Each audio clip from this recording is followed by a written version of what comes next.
Start like this. We bring the rays together.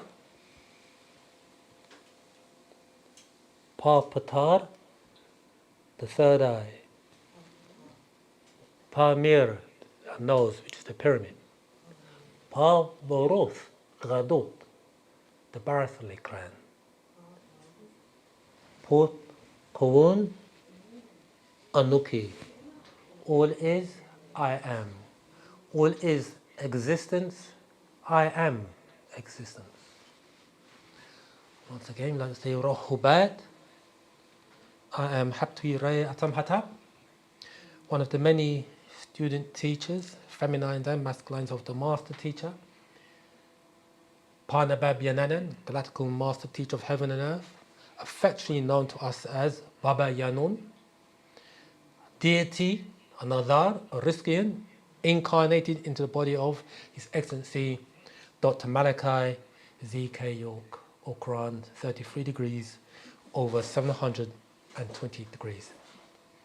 And today's class is entitled Rizq, Pa Nabab Yaanuwn, and you. What is the connection? Okay. So this is a part 2. This is a continuation from the class we did a few weeks back. So before we start, I'd just like to open the class with a reading from Pamud Sahu, the 9. You can all see that. We can do a reading from page 47, and it's entitled Anshur Wu Nawub, spread and replace. 1. Nawapians, each of you must seek the way, your all's own way. Tarak Kumkum, the path towards Wu Nawab, your all's own culture and way of life. Nawapians, each of you all must spread Wu Nawab. Nawapians, each of you all must find the divine inside of your own selves. Nawapians, you all are the replacement with the truth and the facts. Nawapians, you all can clear away the fictions, the fables, the legends, and the religious lies with the actual facts. Wu Nawab. Nawapians, only you all can make a difference with the world's people. Remember, Nawapians, you all are the helpers of the overseers. Pa Munadar U. The cure, Pa Aluj, for this Khalay Tapal, sick world. Again, for the Sampa Musahu the 9.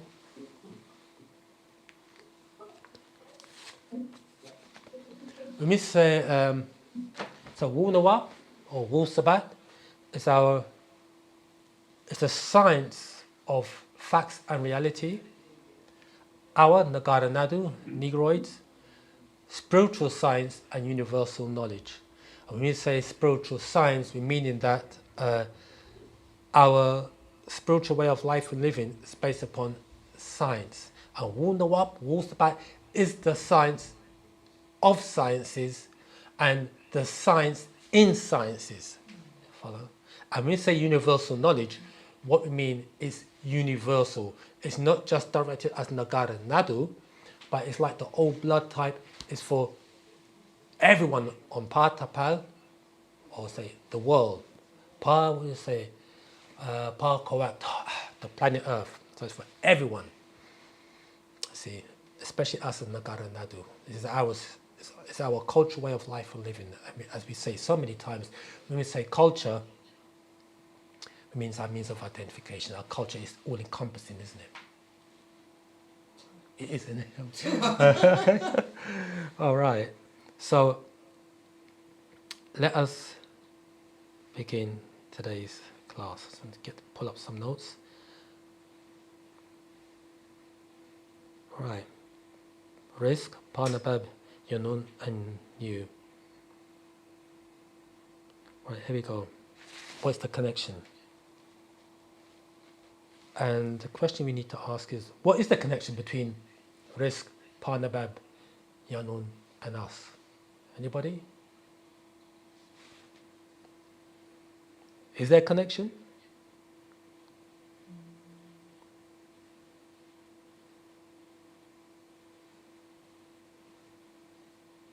Okay. The connection basically is that the master is here to raise us up, so that we can elevate to those high degrees, so that the elite amongst us will make that journey to Rizq, stopping off on Orion and Cyrus onto Rizq, or the great galaxy called Ilion.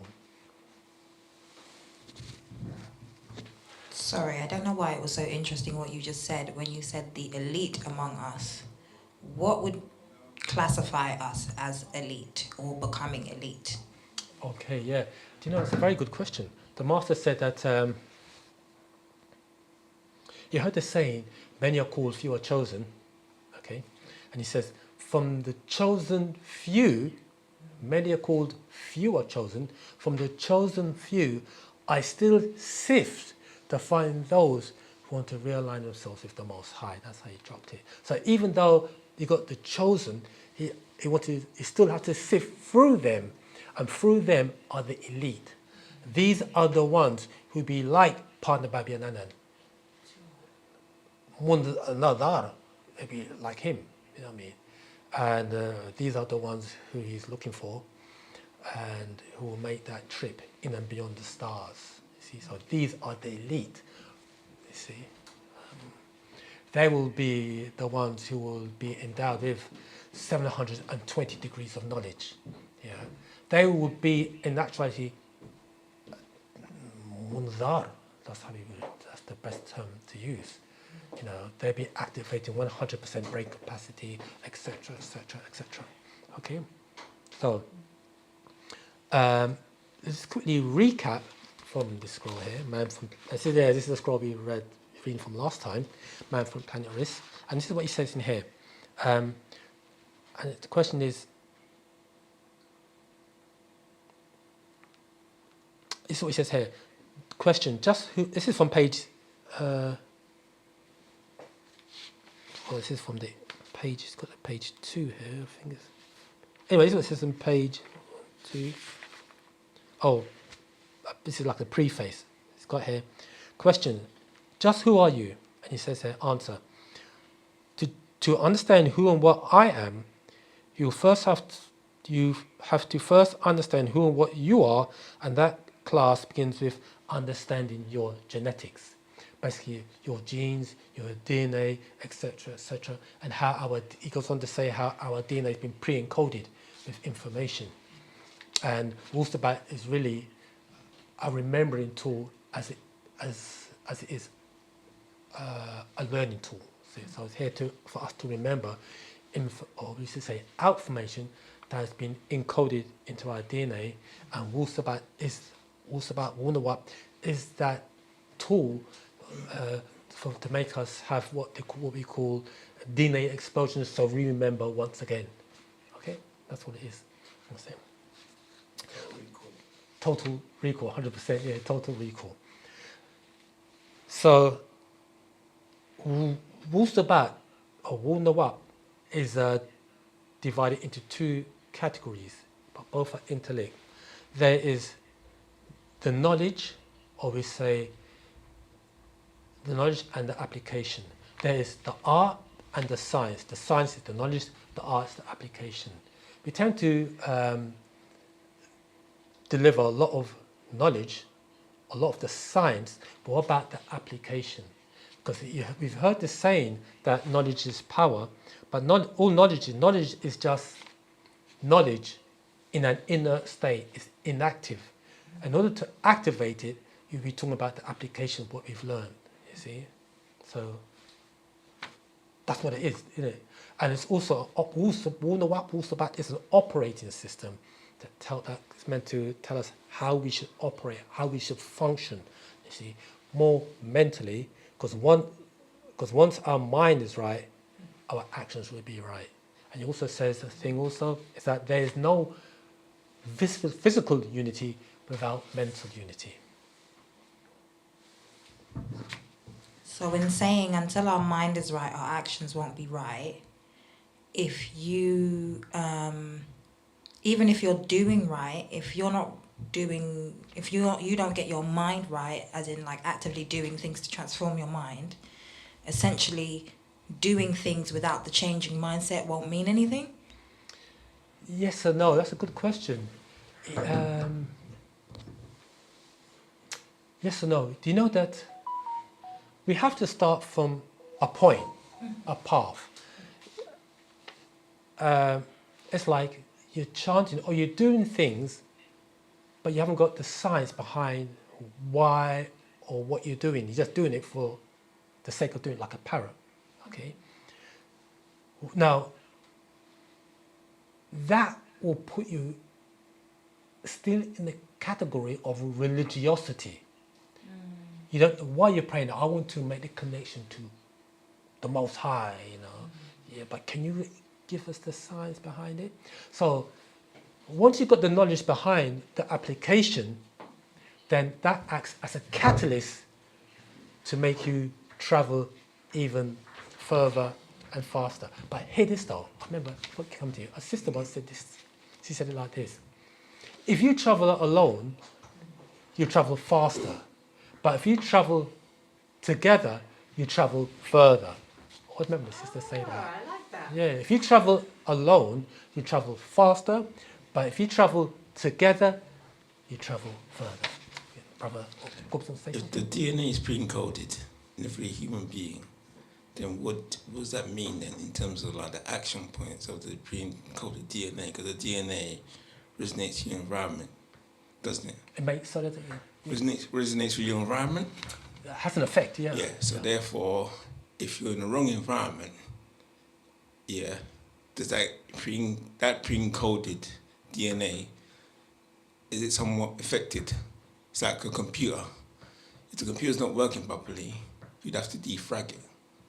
Yeah, so therefore, would it be Wu-Sabat's defragging system to operate the operating system properly?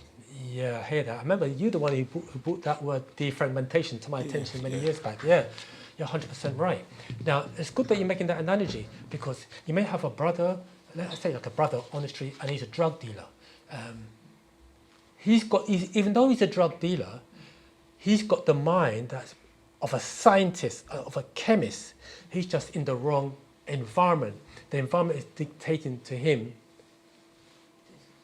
his actions based upon the knowledge that he's got. Now, let's say that brother came into Wu-Sabat or was exposed to Wu-Sabat and he is able to shift his attention, a 1 degree shift in the right direction, he will travel in the right direction, you see. And you've got many people there who are into drugs and they're very good at mathematics as well.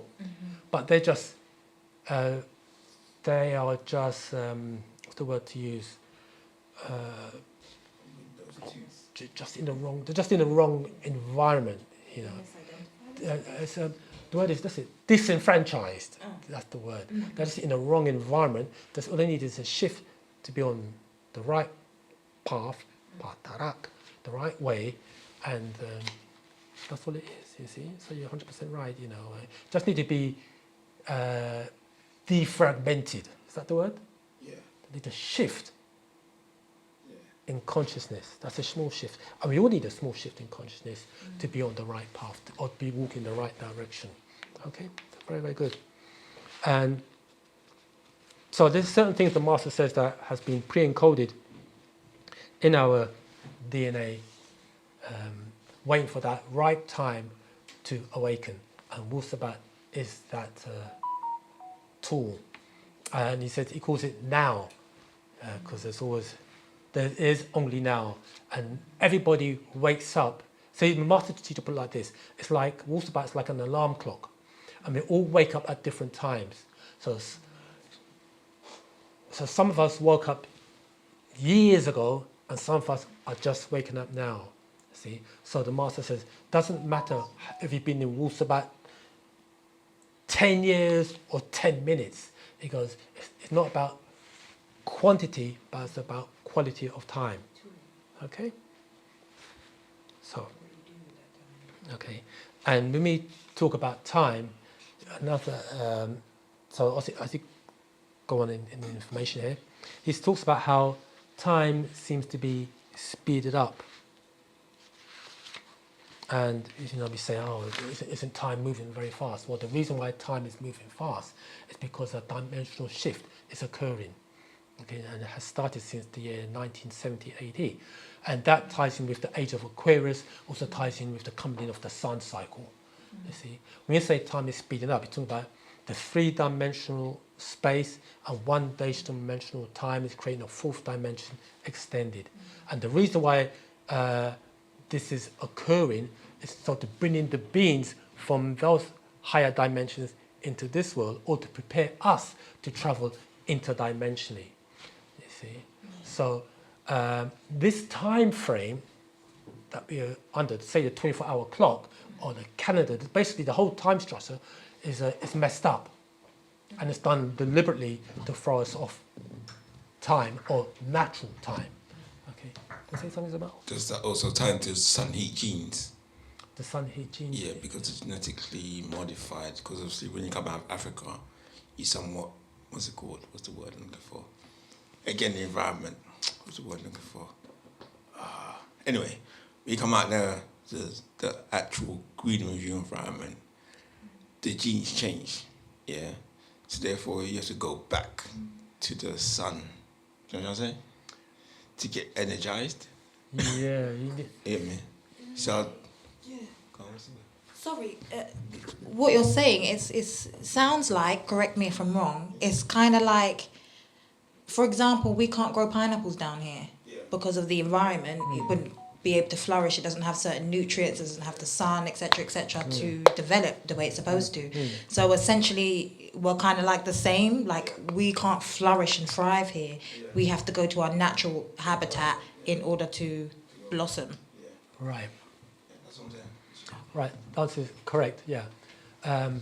However, we are where we are because that's where we're meant to be, you see. So there's a reason behind everything, you see. But when you say, like, go back to, say, the tropical countries, be it Africa or even the West Indies, one brother said it like this. When you go back to Africa, he said it like this. You're walking on the land that your ancestors walked.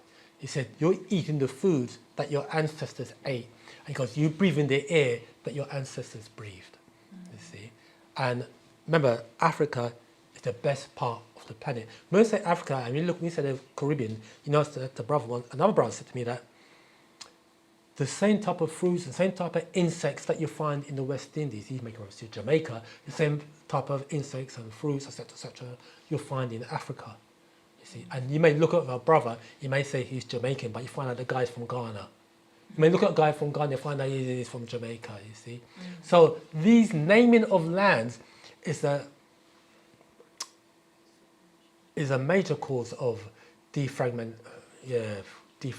us, creating division or differentiation when we're all basically one people, just different hues and different facial features, etc., etc. You see, so when they say that, you're from West Africa, I'm from West Africa, no, we're all from Africa. You know what I mean? It's like I'm from. I say, where are you from? England. You don't say I'm from Scotland. You say I'm from England. So it's all part of their game plan. Go ahead. Just even when you mention Elijah in the Bible, they say they call him a Tishbite. Yeah. Look at what Tishbite means, a place. Okay. So therefore, not describing a person. Yeah. That's what we've done all the time. So basically what I'm saying is, when you look at the whole concept, like you just said, defragmenting us from the lands of our ancestors, we've got to get what's called like a DNA implosion, an explosion, because you get out yourself. Yeah. So implosion would be the total recall of who you are. That's right. And what you reset to be. I mean, because let's read this from, I think we read this last time, but let's read this from now from Planet Risk, page 36. And it reads, question, will the 144,000 be under the spell when this occurs? It goes, answer, no. They have been pre-encoded to break this spell. by awakening at this time with the help of the facts I put out. That means their DNA structures were genetically designed to go off at the sound of my voice and reading the scrolls, like an alarm clock at a designated moment in their own lives, in order to accommodate more facts and right knowledge, right wisdom and right understanding. So we've got to have something in our heads, you know, we can have a certain amount of information in our heads so that we can raise up to a certain level. Then there's certain things that is needed in us to elevate interdimension or become fourth dimensional beings, etc. And one of them is the barotheric gland. We need that. Plus, we need the liquid gold. We need that. So there's certain alterations that we need, or additions that we need in the body, so that we can be part of the elite. Go ahead, Nabab. In the black book, it said also that upgrading was done, like you got 12 corrections needed. Okay, yeah. What are the 12 corrections that's going to be needed? Yeah. I can't remember the actual. I think it's 32 corrections been done. There's like 12 needed to be done. Yeah, let's read that from here. What's the? I can't remember the page. Okay, yeah, I got it here. No, it's a black book. I got it here. Yeah, go on. It's got here. This is from the introduction of the black book. Yeah. It goes. Let's read excerpt from here. Okay, very good. It's not patent, it's an introduction to the black book, and it reads, "Your planet became a ground for all types of beings to survive. It was destroyed by several meteorite showers and then replenished over and over again." Just like in Genesis chapter 1, verse 28, it says, "Be fruitful and multiply and replenish the earth." So the earth was destroyed, or let's say certain parts of the earth was destroyed, and they needed people to replenish that part of the land, or the country, or whatever. So replenishing has happened many, many times.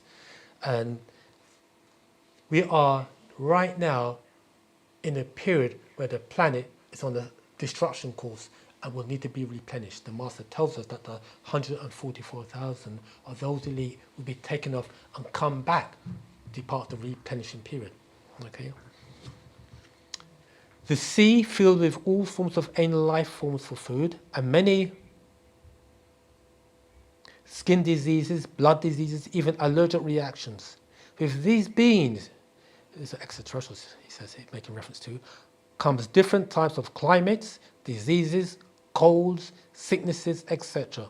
Not to mention that the scientific experiments and breeding of humans was abruptly disrupted by invading disagreeable beings, and the Homo sapien project is not complete.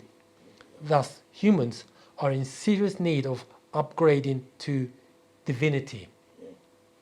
Creation took place a period of 6 days. It was, each day is 1,000 years, etc. Okay. It was brought to a completion on the 7th day. After this creation, human beings needed 112 corrections, of which only 76 has been done up to date, 1998 AD. Thus, you need 36 more corrections. I found someone said that there were certain corrections that was done after 1998, but some of us fell back to sleep.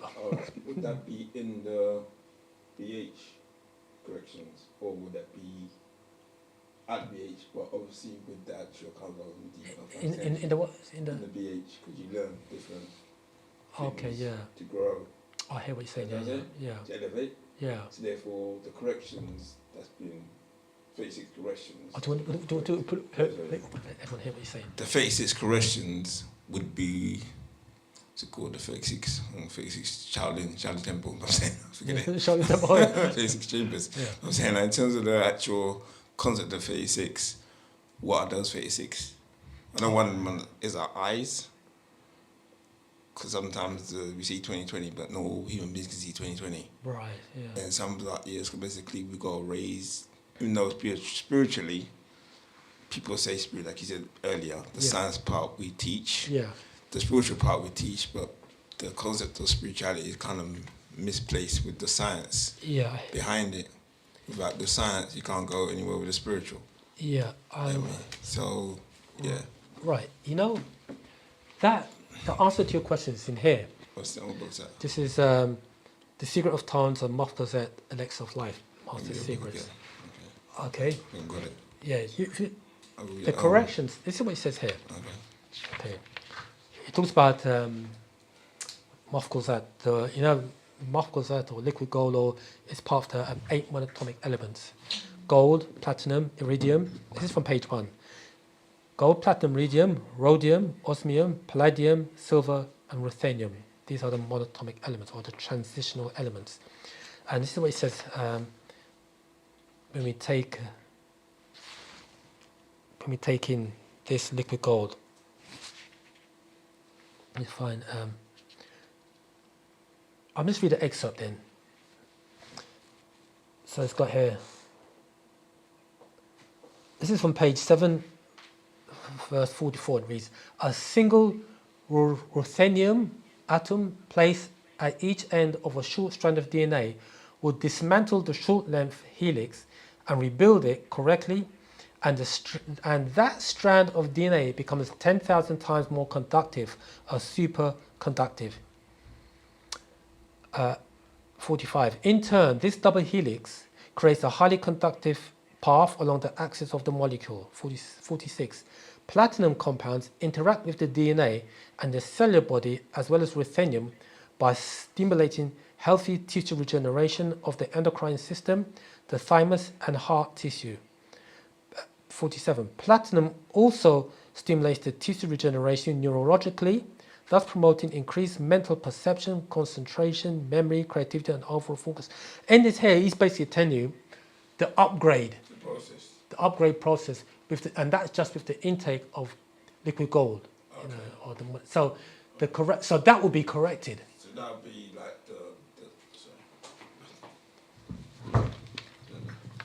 that'd be like the movie Lucy. That's right. Yeah. Oh, okay. Yeah. The upgrade. Yeah, the upgrade. Okay.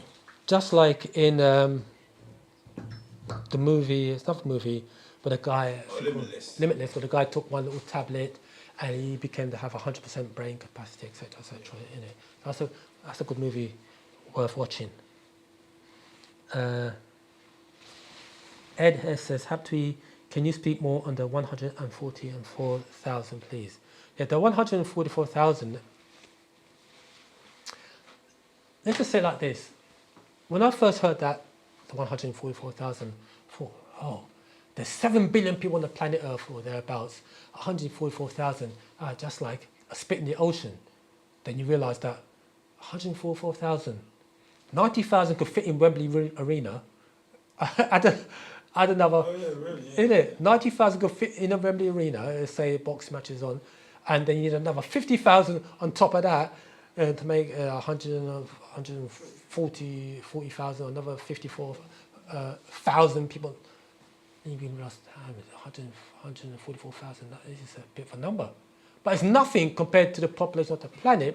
But 144,000 Nagaru on the planet. That thinking is same. I mean, unless that's just a symbolic number that ties into 9. Because he just say the elite few. See? Yeah, but isn't the 144 also octave? 144. Yeah, the number, not talking about the 1,000. As in. So the octave would be what? 448 plus 1, 9. Then you'd have the actual octave of the actual beats in actual. Because there's a music, yeah. Yeah. Something, if you did the music, I would have known about this, but then like, in terms of the actual beats 144, it's the actual beat of the rhythm of the, what's it called? The planet as well, sinking into your biorhythm. Okay, yeah, it's a good thing you said it because we're about to talk about the same thing. Let me just quickly go to pages. Quickly go to my notes again. Okay. I forgot to go from Man from Planet Risk. A good thing that you mentioned that. Go to Man from Planet Risk, page 72. And he's talking about, I hear you talking about 440 hertz as opposed to 8 hertz. Yeah. Let me just read that. And it's got here, page 70 of Man from Planet Risk. Question. What do you mean when you say music is one of those recreations that will slowly but surely kill you? So quickly going back to the brother, Ed, who asked about the 144,000. Let me just read this on the same page, 72, pertaining to the 144,000. And it reads, how will these members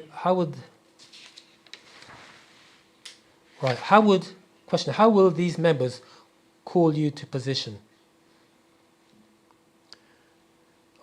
Answer, often we, Panadaru, test this signal and you will hear it as a buzzing sound or ringing sound in your head or ears.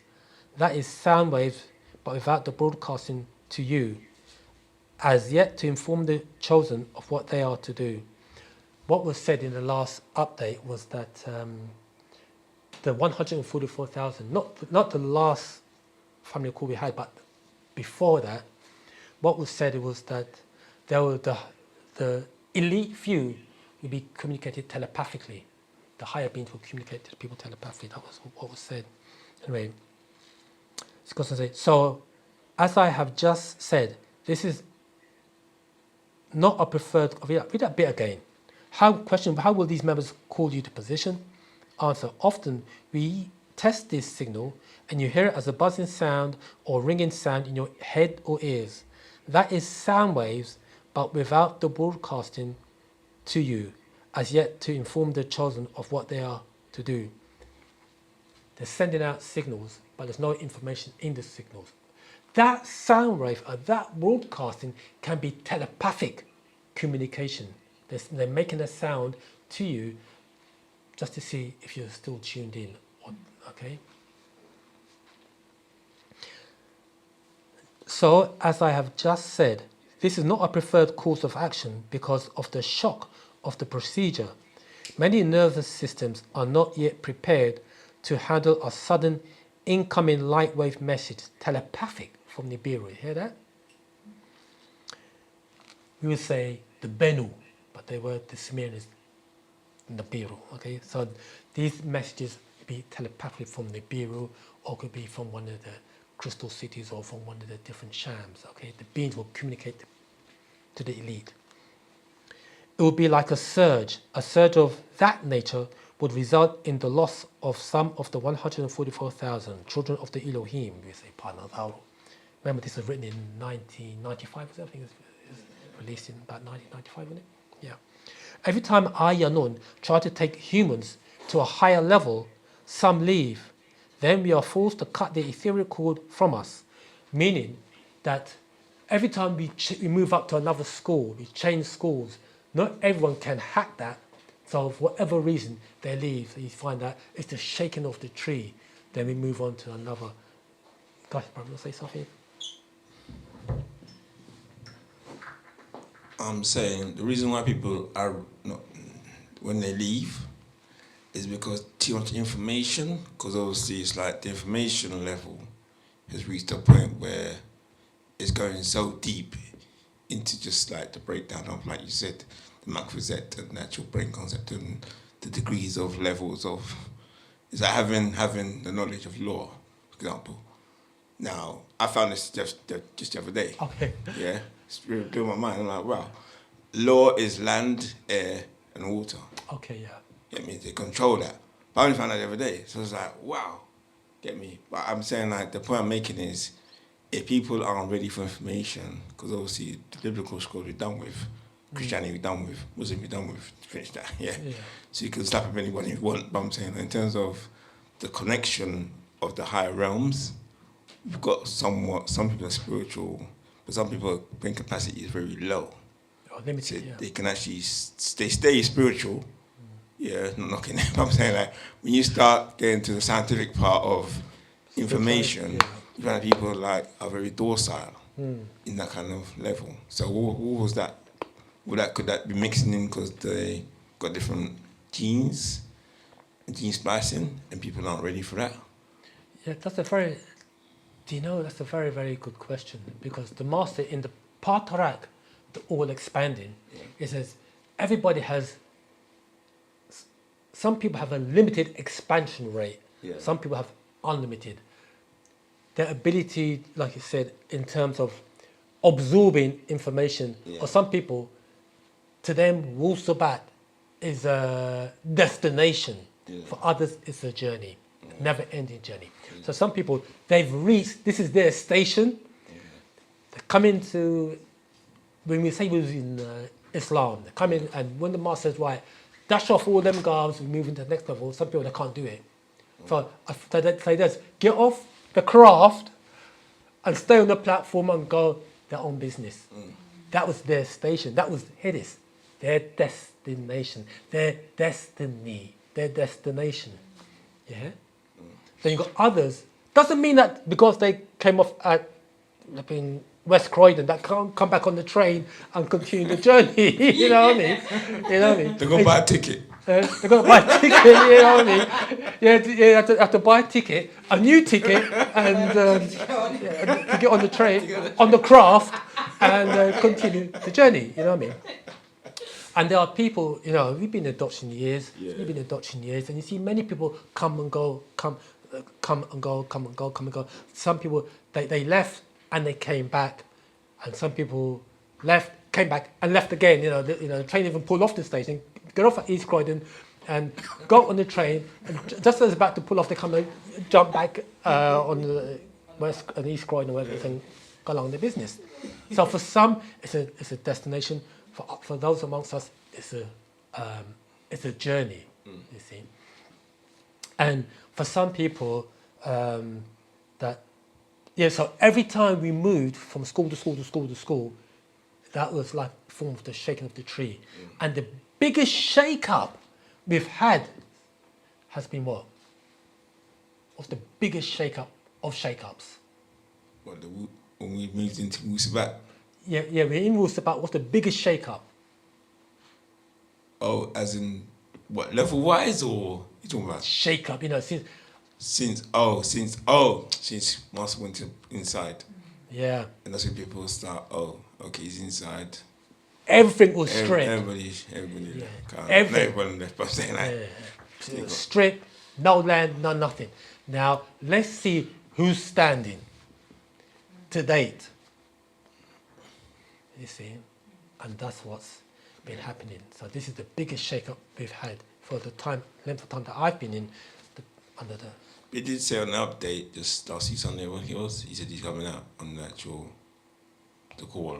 Okay. Yeah, so he said, he said, putting, I think, the national call. Yeah. He said himself, I'm coming out. Yeah, he's coming out. Yeah, so he's coming out. So the thing is that people should bear in mind that when you hear the master's voice, remember, we haven't heard the master's voice for years and years and years. Okay, bits and pieces here and there, but that should be a wake-up call. But you know the saying, when the cat's away, the mice comes out to play. Thinking that the cat will never come out. Yeah. But God is coming out. Yeah. And the master says in the book, The Scroller, My Brother Extraterrestrials, master said, I'm not the only one incarcerated. All Negroes are incarcerated with me, but they don't know it. But here is the difference to the master. His physical, I've used this word, appears to be incarcerated, but not his mind. Once you get the mind, you get the body. So we are incarcerated, but we don't realize that we can't see the prison bars. So we think that we are free. And he really makes reference a lot also to religion. Those people in religion, they are incarcerated as well. So they think that Jesus or Muhammad or YHWH is going to save them, Yahweh is going to save them. But no. I mean, he said the black Messiah is in our midst. You see, so when he comes out, he said they'd be more powerful than when he went in. I mean, Sure. you know what I mean? So be interesting. You know what I mean? Be interesting, mate. And you know he's not gonna be alone. Remember we reading the other day. If you go to the Book of Revelation, Injil, page I think it's 308. In there, there's a footnote called "The True Story of Bennett," and he explains in there that when he came here as the comic Bennett, there's X amount with him. Some came here to do a job, they left, and there are others who have, you know, who are yet to be identified, have not been identified, but they did a necessary and important job. So he's not alone, see? So, but when he comes out, all will be revealed. That which is concealed will be revealed. So, yeah, it'd be very interesting, you know. You know, when he said he's coming out, no, he's coming out. I mean, so stay on Patarak, you know, watch this space. So, going back to the thing about the 144,000, it goes on to say, it talks about, you know, the upgrade and it may result in the loss of some of the 145,000 children of the Elohim. Every time I, Yaanuwn, try to take humans to a high level, some leave. Then we are forced to cut the etheric cord from us. This hurts us, but it must be done. Then we seek a new soul to prepare for the trip. There's been many good teachers, you know, during the time, you know, many good teachers, you know, and for whatever reason, they left. I mean, many good teachers, I have to say that, you know what I mean, but they left. It is what it is. So now, then we must seek a new soul to prepare for the trip. So now is the time. You humans are on the path of destruction. You indulge in many things that just are no good for you. For instance, everyone loves music, yet music, or what is called music today, as a form of recreation, is doing just that, recreation. Like this goes back to your question, Kubsanov, about the 104,000 and hertz, etc., etc. Let's read this. Question: what do you mean when you say music is one of those recreations that will slowly but surely kill you? Oops. This is it. What I mean is everybody's vibrating on a certain tone. One of the 7 notes on the scale of do, re, mi, fa, sol, la, ti, do. This vibration is detectable and linked into brainwaves. Certain mystical groups use the tone Om. You talking about Om earlier on? Certain mystical groups use the tone Om. They chanted repeatedly to attune the body into one tone or frequency. They call this chant mantra. A chant, verse, or a charm of an Indian scripture. These Buddhists and other chants get you to vibrate on the frequency that will align you with the forces that will enslave your soul. If you listen to some, like you take Om as an example, if you go on YouTube and listen to how the Buddhists or the Hindus, how they chant Om and how we meant to chant Om is different. It's different. That's because of our vocal cords. More importantly, is our skin and the melanin. You know that the science behind the vibration of our skin is called telemetry. I don't know if you heard that word, telemetry. Telemetry means remote communication. That's what the word is, telemetry. And our skin is likened unto likened unto a membranophone. A membranophone is like the skin of, let's say, like a djembe. Drum? Yeah, like a drum. Yeah, funny you say that. Go ahead. Because you know that your dolphin, where you basically echolocation, Yeah. and also relate to dolphins. So I'm saying that the dolphin skin is just like human beings' skin. It's not like more fish where it's got scales. Yeah. It's got like smooth skin. Yeah. So I'm saying on that level of that vibration of the skin, you kind of saying the drum. Yeah. And basically like, what's it called? Telemetry or That's- membranophone. Membranophone. Membran or membrane. Membrane. Like a Okay. phone. Yeah. Yeah, so it beats to the drum and also the skin pulsates as well to music. That's right. as well. So it kind of all ties in. Yeah. Yeah. Now, it's good you say that because the skin is the largest organ on the body, correct? And when you say pulsates or vibrates, because our skin is held together by electromagnetism, correct? And there are pores in it. And as we're chanting correctly, the pores will start to open up. And we can receive information by using the correct tones, frequencies, and vibration. So we're talking about Om here, and we've talked about this many times, and how to chant Om correctly. And remember, we said that we gave you an example, an experiment to do, like you're having a bath. Remember, we said have a bath, dip your ears under the water, and just start chant Om. And you know that the reason why we say water is a transceiver, correct? And remember that water is that segue between the physical and non-physical. You see, because remember, water is composed of hydrogen, H2O. But hydrogen, if you look at the hydrogen atom, the hydrogen is really hydro, which is hydro pertains to. Hydro pertains to. We heard the word hydro. It includes. Energy. Hydro, what do you say, hydro, water, innit? Water, innit? Water, innit? Hydrogen has water, innit? So in the word hydrogen, there's water inside hydrogen. Or that, the word hydro, and you've got generates or births, that which births water. That's what hydrogen basically means. Okay. Remember, it's there in the word. It's in the word. And remember, hydrogen is midway, it's not a fully complete element, and it's not a fully complete subatomic element. It's midway. So when you look at the hydrogen. Yeah, so the gene pool would be consist of water, which 2.0. 2.0. H2O. H2O. So the 2 point molecule would be what then? The two hydrogen atoms and one oxygen atom in it, H2O. Yeah. But when they say it's to be 2 H2O, in it, which is 2 molecules of hydrogen atoms and 1 molecule of oxygen. You see, H2O in chemistry. Okay. Yeah. And so, I know you want to say something. It's a question, but it's a really weird one. I'm trying to understand the analyticals of it in my mind because I know that the body is made up of majority water, and you're saying that hydrogen is hydrogen that gives birth to water. That which births water. That which births water. Yeah. But water itself cannot be a complete without the oxygen.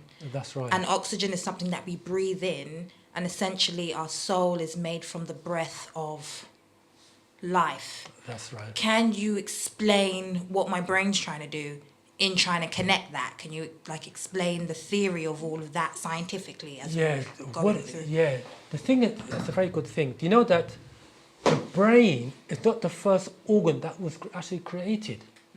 It was the heart and the lungs, then the brain, because natural ether energy, the strong natural ether energy goes into that. There's brains in everything. So what it is that in order to survive, the brain needs blood, because the blood is what transport oxygen to the brain. The blood is what transports oxygen to the brain for survival. Okay, so now, do you get what I'm saying? So what it is that oxygen is needed for the majority of oxygen that the body needs goes to the brain. You know what I mean? For survival. Okay. So once the brain is starved of oxygen, you become known as brain dead. So saying that, the life force, which she mentioned about the force, that will come from the plane of force, right? The plane of force. So therefore, the plane of force, when you buy an apple, the taste or the sweetness, the nutrients. The nutrients come from the plane of force. That's right. So therefore, tying into the plane of force would be somewhat, not a spiritual part, but consisting of like the water elements in that force energy. Yeah. Yeah. So work with me. So I'm saying the energy part of that apple. Let's say, like Doctor always says, like the apple never finishes its destination until you bite it. So therefore, when it's bitten into the plane of force energy, it's come from that source where the plane of force resides. That's right. So therefore, the heartbeat, look at me, the heartbeat is linked into the plane of force. That's right. Because the plane of force, what's it called? Because it's involuntary. It's not voluntary. The heart, muscle. yeah. So therefore, it all ties in. Now the question should be, if the heartbeat's involuntary, how is it that things, what's it called? What's the word? The beats alone, 72 beats per second. If you're younger, it beats faster. Yeah. If you get older, it slows down. Yeah. So therefore, the RPM, or the systolic rate of your heartbeat, depending on how systolic beat in your heartbeat is that because you're time in going back to your plane of force slowly, or is that mentioned as in like the breakdown would be that if you look into the scientific part of the heart and how it functions, the aorta, that kind of stuff, the blood system, yeah. So I'm saying when you start looking into it more deeper, on a deeper level, you'll see that the heart consistently is beating, without a doubt, yeah. I want to know if the plane of force, how does the plane of force work with the heart? All right, that's a very good question. Let's just quickly go to the Black Book, because it's answered, that question is answered in the Black Book. And you know of the forces of Hui, Hika, and Sia. Okay, now this is what is in. This is from the Black Book, page 117, and in here he's talking about what is Hui, what is Hika, and what is Sia. And this is what he says here. These beings, he's talking about Hui, Hika, and Sia, once dwelled in this realm, this 3D realm, and now are guiding forces and controlling forces from beyond this world, working as the involuntary to the voluntary in the human body. You see? So what he's saying here, like he's saying, our heart is, you say, involuntary, and like the movement of our lungs is involuntary. The movement of our blood is in certain functions of our body is involuntary, and that is controlled by forces. And three's mentioned here is Hui, Hika, and Sia. You see? And let's continue reading here. It goes on to say, this is page 118, verse 309. So Hui, Hika, and Sia are a tried principle of Godship. Make note of the word principle. Okay, these are principles.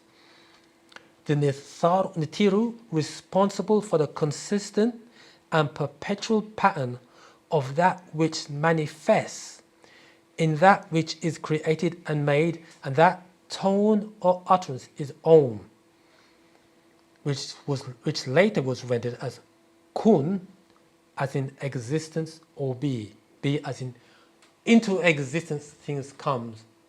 So what he's saying here is that this tone Om, if chanted correctly, or when chanted correctly, can bring things into being.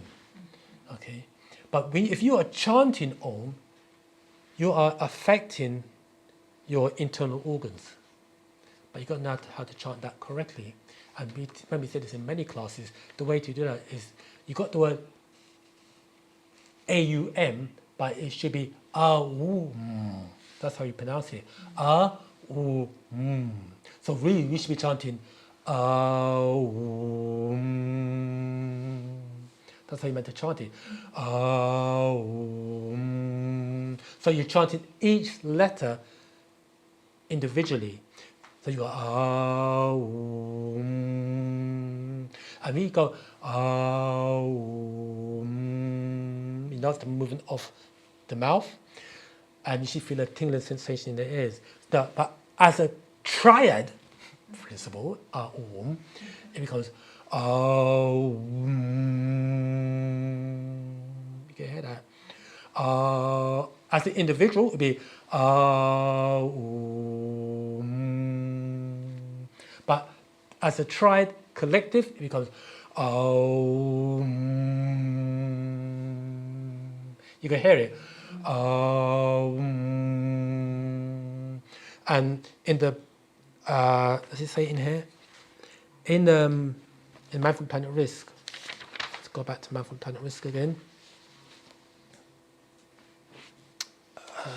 Page 70. Just to let you know, Theo's had his hand up for a very long time. Oh, sorry. If any questions, just go ahead, Theo. Sorry, somehow. So I can't really see on Zoom here. Go ahead, Theo.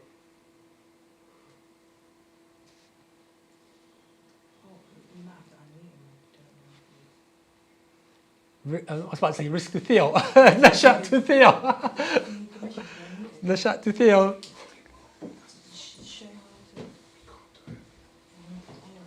Oh, there we go. Oh, is I it? couldn't unmute myself. You couldn't bear you. Go. Yeah, it was just going back to what you said about music. Go ahead. Is there any music that we can listen to, or would you recommend to not listen to anything at all, if possible? Yeah, the master did recommend. He did. Okay, he did recommend reggae music. He did say that, or natural music. But we're in a day and time whereby, that's a good question. Okay, then, listen to music. Let me just read something from the same scroll, because you guys are saying things that. Okay, let me just read this to you. From Man from Planet Rizq. Okay, yeah, here it is. Page 72, Man from Planet Rizq. Okay, what music you listen to? Now, hear this. That's for Theo. And this is for the listening audience as well. Page 72, Man from Planet Rizq. Question. What do you mean when you say music is one of those recreations that will slowly but surely kill you? Answer. What I mean is, he's about to read this, isn't it? What I mean is, everybody's vibrating on a certain tone, one of the 7 notes on the scale of do, re, mi, fa, sol, la, ti, do. This vibration is detectable and linked into brainwaves. When we say brainwaves, we're talking about a brainwave frequency. We're talking about, that when you're awake, the waking state is called the beta level. Then you've got alpha, theta, delta. Okay, then you've got higher levels as well. Okay, so certain mystical groups use the tone Om, and they chant it repeatedly to attune the body into one tone or frequency. And there's a tape where the master teacher actually gives a demonstration of how they chant 3 tones simultaneously. The tape is called, what's the tape name of that tape called? It'll come to me. Okay. That's a very, very good tape though. Yeah. It's the first time I ever heard the master teach some tone. Some may, on the second, somebody may know it. Okay. After the year 1925 AD, the grid of sound or vibrations of music had changed from vibrating on 8, which is 8 hertz. Now it's A440, meaning the musical note A has a frequency of 440 hertz. 440 hertz basically means music, they sped it up, so music is now vibrating 440 beats per second. So they sped it up. Okay. Oh yeah, it says it here. Hertz is a unit of frequency in the centimeter gram second system, which is 1 cycle per second. So basically, when you say 440 hertz, you're talking about music is now on the frequency of 440 cycles per second. Or, yeah, there you go. So it's there. Or cycles per second on the 5th octave. Meaning that we should, I'm going ahead of myself. It should be tuned to C instead of A. The Earth vibrates at 8 beats per second, or 8 hertz, okay? On C, not A, in the 4th octave, not in the 5th octave. So they stepped up 1 octave, increased the speed 88 times, and now everybody's messed up in it. Okay, that's its pulse because it's alive like the planet Earth. It's alive and has biorhythms just like humans. This is the Om principle based on Mother Nature. You know, that has Om into Mother. We talked about that earlier on. Okay. However, since this telepathic influence, musical instruments such as the piano has been tuned to A440, which is 55 times what it there you go, not 88, 55 times what it should be. And it has been sped up since 1945 to 442 hertz and 443 hertz. But speeding up music is sped up time. So we should be listening to music really at 8 hertz per second, not 440 or 443 or 442. And let's see if I've made some notes about that. What they said is that, I've got it here. Anyway, what they said is that, I'll Google that, and what they said is the reason why they admit to speeding up the frequency from 8 to 440 hertz is so that all instruments can be tuned to 440 hertz, so there is an alignment. Why not? Okay, what kind of yeah, tuned to A. Yamaha. Huh? When they use hammer, Yamaha. Yeah, the master. Yamaha. Yeah. Okay. The master teacher talks about that, how they sped up the music. And you got, anyway, so what kind of foolishness is the foolishness of that? You know. Anyway. So let's continue reading. Okay. It had the ability to move you interdimensionally in the 3rd and 4th dimensions of emotions. Some of these dimensions are telepathically influenced by negative beings who move you up to the 5th octave because that's where they vibrate. So if you have to say what type of music you should be listening to, really it should be music on the 4th octave at 8 hertz based upon middle C, not in the 5th octave based upon the note A at 440 hertz or 442 or 443 hertz, you see.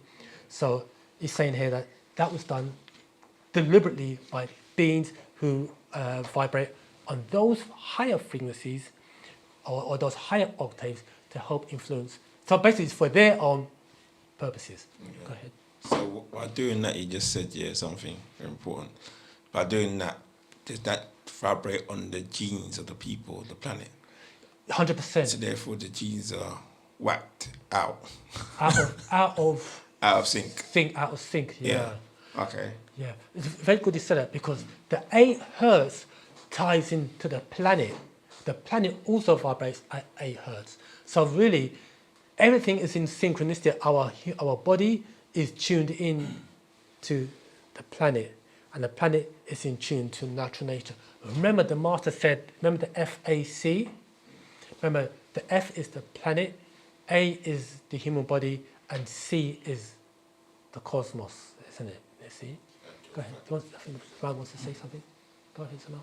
Is that also why male Nagaru singers now sing in a higher pitch?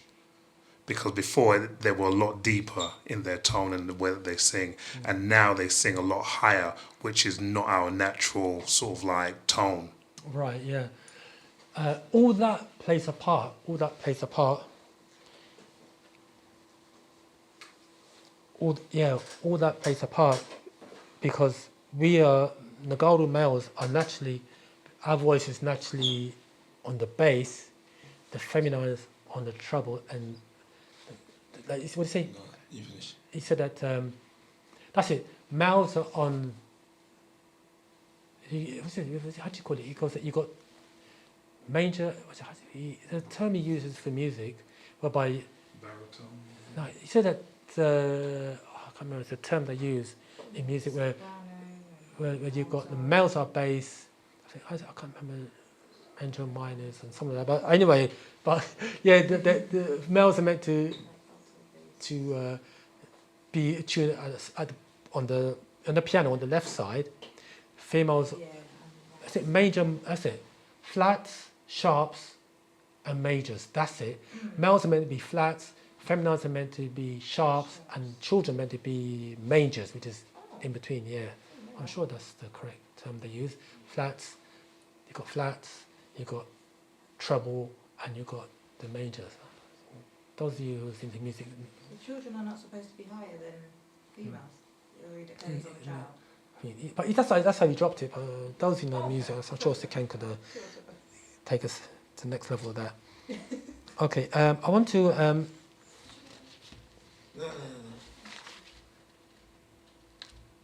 Okay, so let's. Okay, so what music? So going back to Theo's question about what we should be listening to, what type of music? Basically, music that is, as you said, vibrate in synchronicity with the earth and with our bodies, etc., etc. And the master says, have you read here, that the shift was done telepathically by beings, so to bring themselves in, because they are, what do you say here? What do we say? That they operate in the fourth dimension. Now, I mean, he said that how the planet Earth vibrates at 8 hertz, and do you know that the 8 hertz coincides with the alpha level brainwave frequency, meaning that if you do a lot of meditation or concentration or even chanting, When the cat purrs. yeah, when a cat purrs, that's on the 8 or the alpha level. Yeah, the alpha level. So that alpha level, the 8 hertz is in tune with 8 to 12 hertz is in tune with the planet, and also your brainwave frequency, and also you're able to tap into other higher dimension. Then that's the alpha. Then it goes down, even drops down to 8, from 4 to 8 hertz, or they call it 8 cycles per second, which is the theta level, and even lower down, which is the delta, which is what do they call it? They call it realm sleep. So what is actually basically saying is, when we go to sleep, our brainwave frequency naturally drops down. You see, but when we are awake and listen to music that is not conducive with our own body vibration, our own vibratory frequency, we become distorted. Our thinking becomes distorted, you see, but it's done deliberately. So ideally, the best instrument would be your voice. But there's an app called The Tuner. It's an app called The Tuner, and you could talk or chant or whatever into this, or say and it will tell you what note you're on, whether it's sharp or whether it's a major or whether it's a flat. The Tuner, you see. That's good. Da dash TUNER, The Tuner. Okay, it's a good app to utilize to test your own brainwave frequency. Okay. Without a doubt, though, we will have different brain. So go back to Theo. I hope that helps, Zamal. Could I ask a follow-up question with the music as well? Yes, sure, yeah. What can I do if I can't avoid it? Like in my workplace, there's like a radio playing full of like bad music. Is there anything I can do to like block it out? You can pull the plug. Or tune it to Rugger FM or something like that. No, really is, man. The best thing you could do really is create your own psychic self-defense. Really, do the best that you can. Not that you're not going to make it. Just do the best that you can, as a man. You can't, if you could change the station. Do you know that in actuality, you have to take the best of where we are. We have to take the best of the worst, really. Take the best of the worst. What I could say is, try and tune yourself into you, and that will create a force field. But if you listen to that 8 hours a day when you go to work, I don't know. Change the station. Can you change the station somehow? Simple as it. Or there be arms house? Workforce. You've got another question. Is that from Jackie? Jackie? Yes, Robert, Rohbert? in regards to the Category 5 hurricane that caused catastrophic damages in Jamaica, was it man-made? Was it weather manipulated that brought this on to Jamaica? That's a... And further, is it regarding some agenda? Some people say that it's regarding the 2030 agenda to make it become like smart cities in Jamaica. You know, if I say anything about that, it'd be mere conjecture. But without a doubt, they do have the technology to create hurricanes and things of that nature, and it's called the HARP project. It's a thing called the HARP project. You can Google that, and they can create. It's called High Altitude Aurora Research Project. HARP project. That's what it's called. HAARP. Do some research on that, and they do have the ability to create weather patterns. They do have that technology. Also, nature also. I remember hearing, I know it was the master said it, that a hurricane did rip through. I don't think it was America or somewhere, whereby it did like a turn, like you're driving a car. So it bypassed Negro neighborhoods and mash up the Kakusu neighborhoods. So in answer to your question, Jackie, I don't have. If I say anything, it'd be conjecture, but they do have the ability to create hurricanes and things of that nature, and tornadoes to take out lands. And you notice it came from Jamaica when it went up towards Cuba, in that vicinity. Yeah. So I think brother will say something. But do look on the I Am America map. It's an old map book, got released in 1996. Some of that region. It's called the I Am America map, which shows the planet Earth before and after kind of thing. So basically it's called Lori Toy. You go on YouTube, you can check it out. It's called Lori Toy. She called the I Am America map. Yeah, that map, as I was talking about, is I think the lady who constructed that map, I think she received telepathic messages, and she constructed a map where it showed how certain lands will be underwater and certain lands will rise up, and the chunks of America was taken out. I think most of Europe was taken out. Portions of Africa was taken out. So that's what the brother is making reference to, the I Am America map. So to your question, Jackie, I don't have any conclusive information as to whether that was man-made or it was by of natural nature. I personally tend to lean towards it being man-made. You know what I mean? Okay. Have you got any information on that, about that?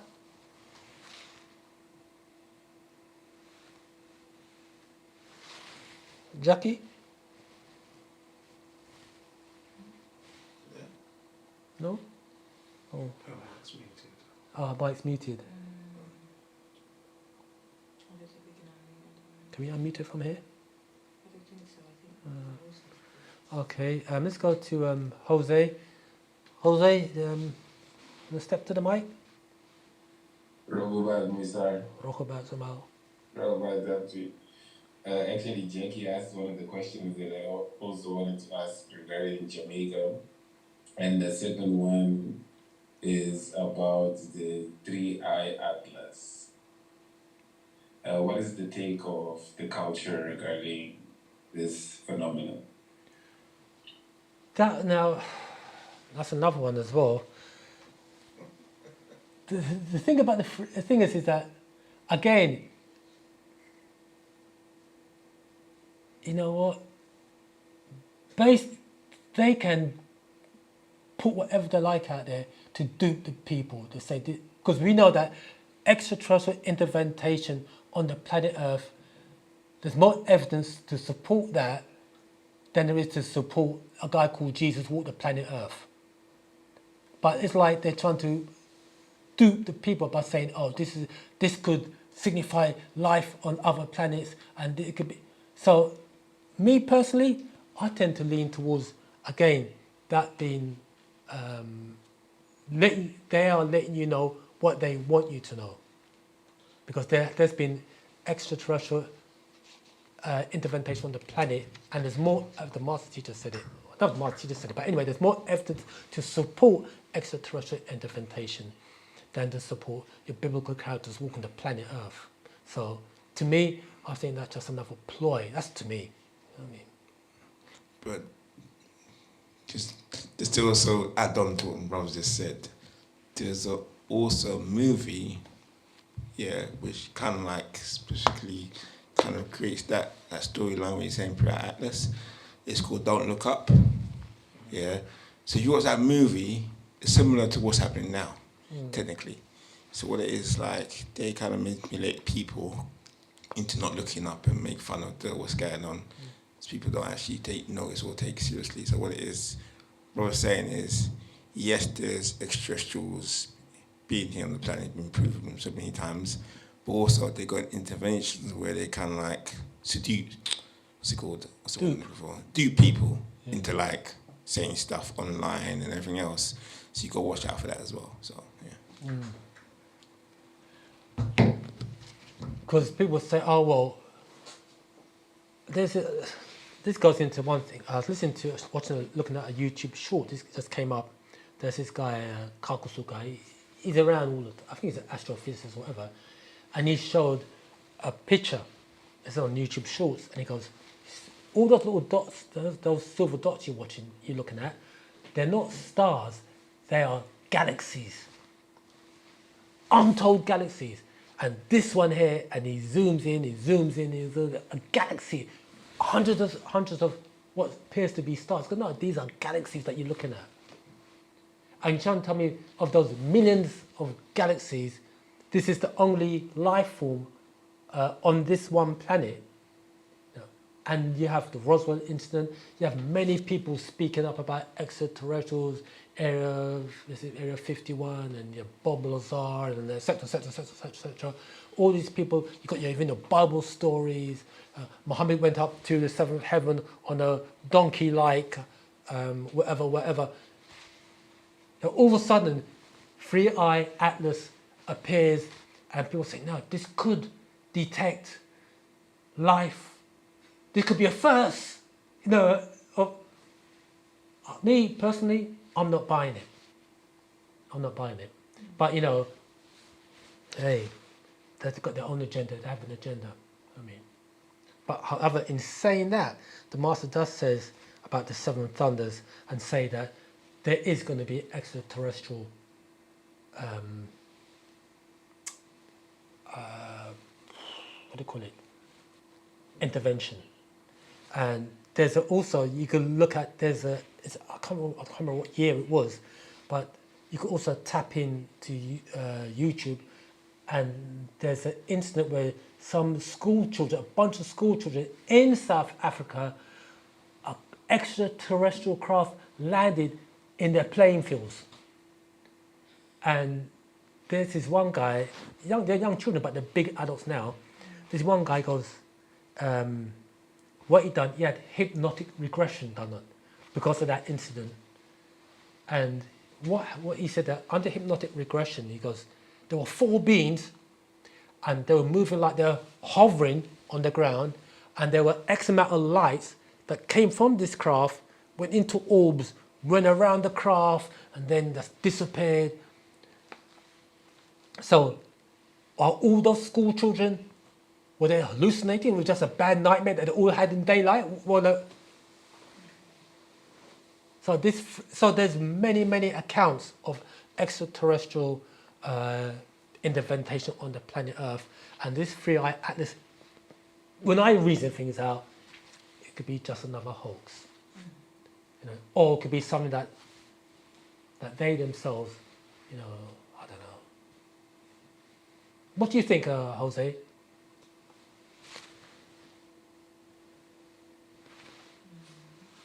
Oh, well, the reason why I asked the question is because I've been hearing a lot of things, information about it, and I quite can't have a position on it.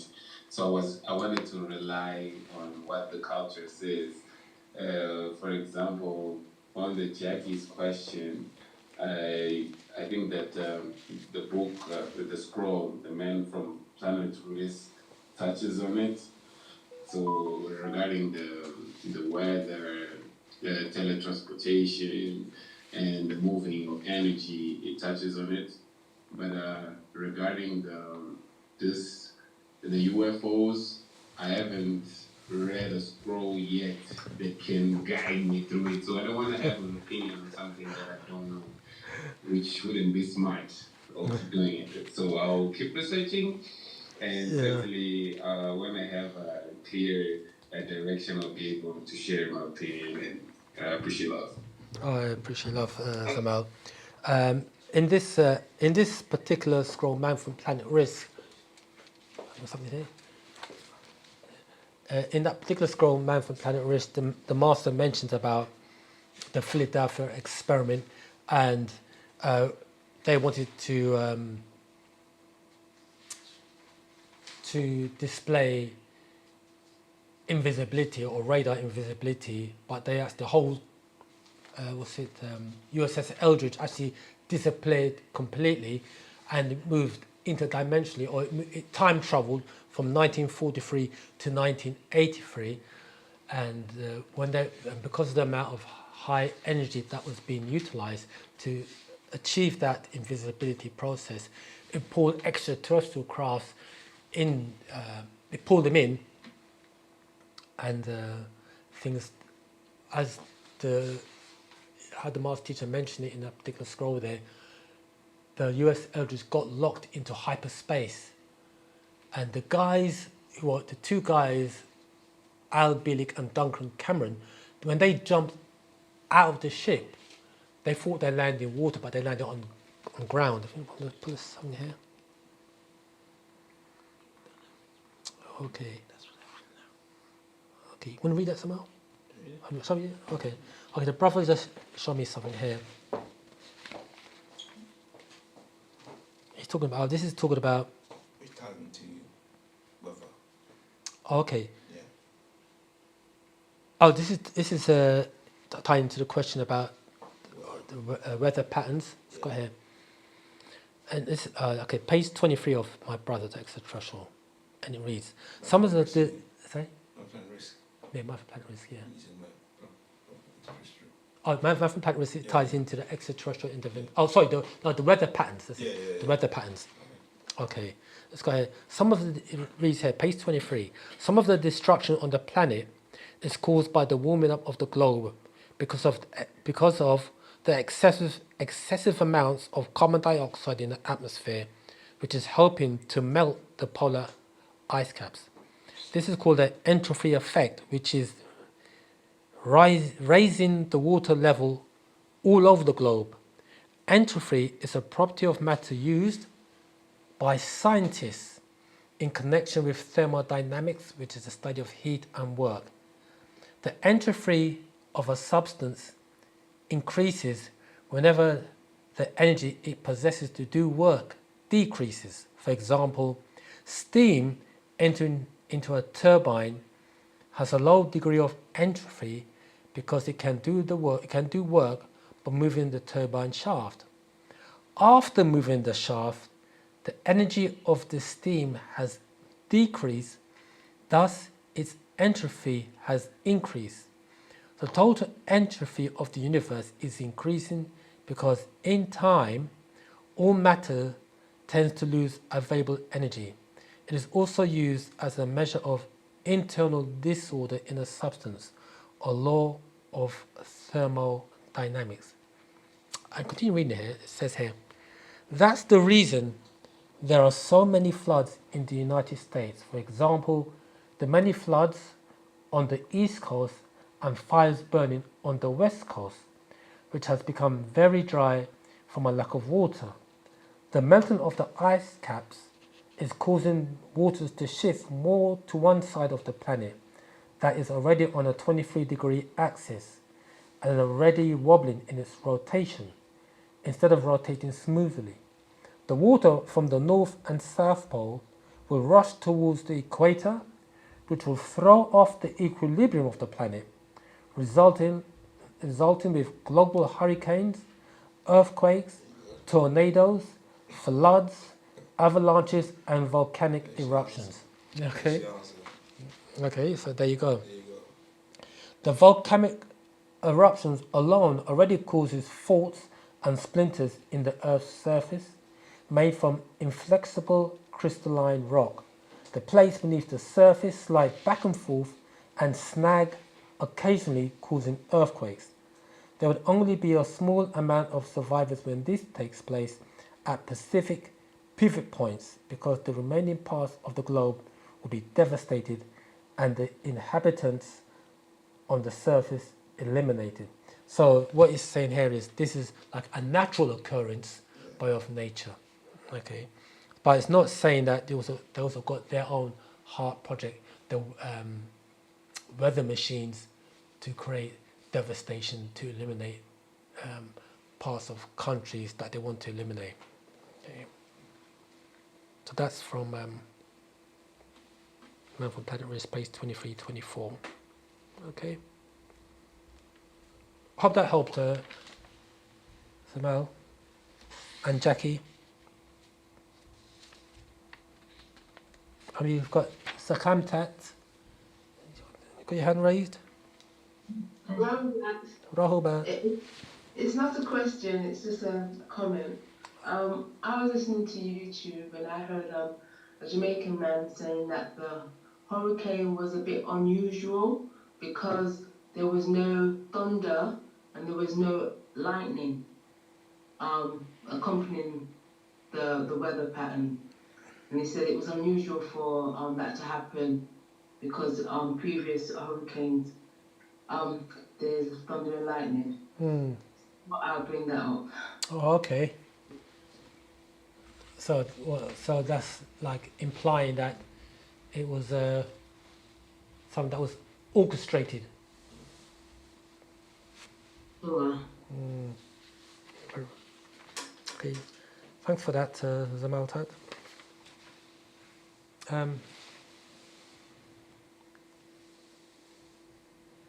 Any more questions? Let's quickly go back into the class topic. Right. That's not one. Yeah, going back to this class. Rizq. What's it? Rizq, partner Yaanuwn, and you. Is there a connection? So the master is here basically to transform us back into Ethereans so that we can make the trip in and beyond the stars. Okay, we'll say something about Just the word risk means providers. Yeah. So he's providing us with information to elevate That's right. to his level. He did say he can be somewhat like him, but not him. That's right. That's right. Yeah. So 100%. Okay. Because each of us are individuals. You see. Go ahead, Samalta. I have a question, but I think Theo has a question first. Theo, you got questions, Theo? Yeah, I just wanted to ask, I remember I heard Saken say that we were originally Ethereans and then we came into this skin suit to do certain things. Why did we come into human form? What was the purpose? Like, what did we do it for? Okay, yeah. We came here. We're here to experience. In actuality, this is what it says in the Holy Tablets. A good question.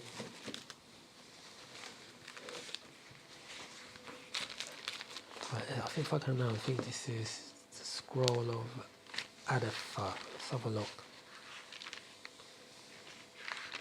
We came here because we wanted to exercise. Let me find it for you.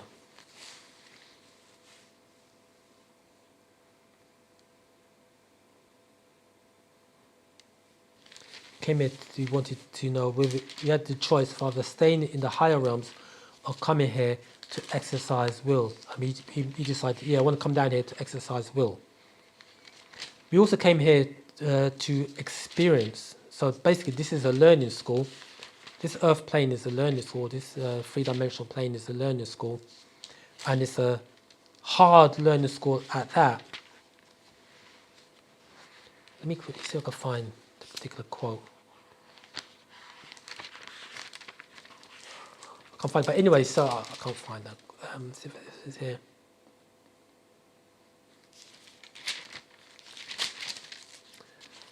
Yeah, so I can't find a particular quote. I might find it later on. But yeah, so we're here basically to learn. Because it's a school of learning. We come here to learn, to reach that level where we've made the grade to go back in and beyond the stars.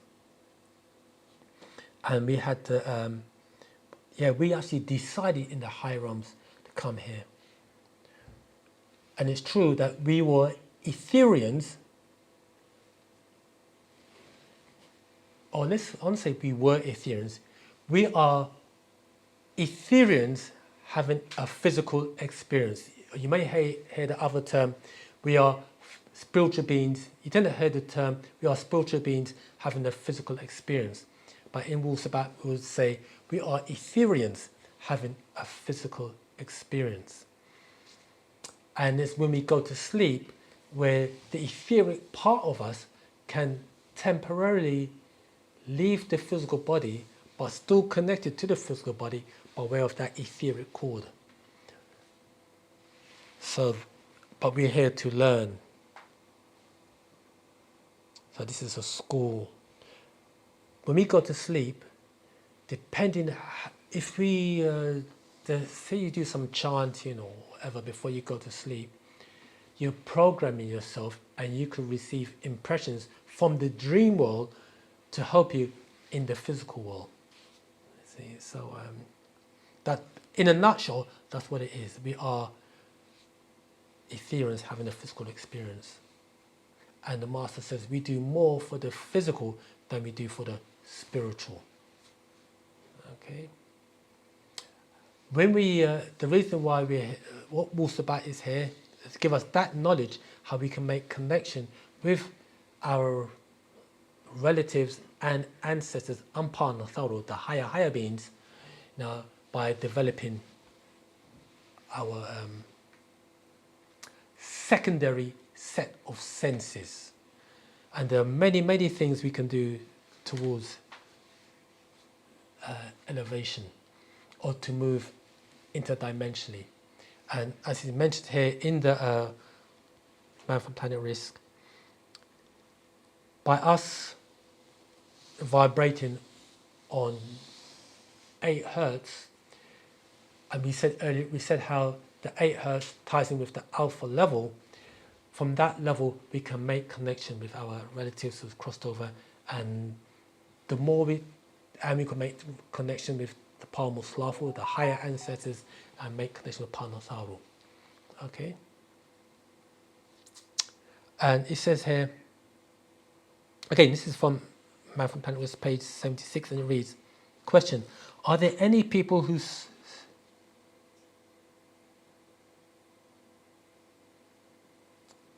okay, let's read this. Yeah.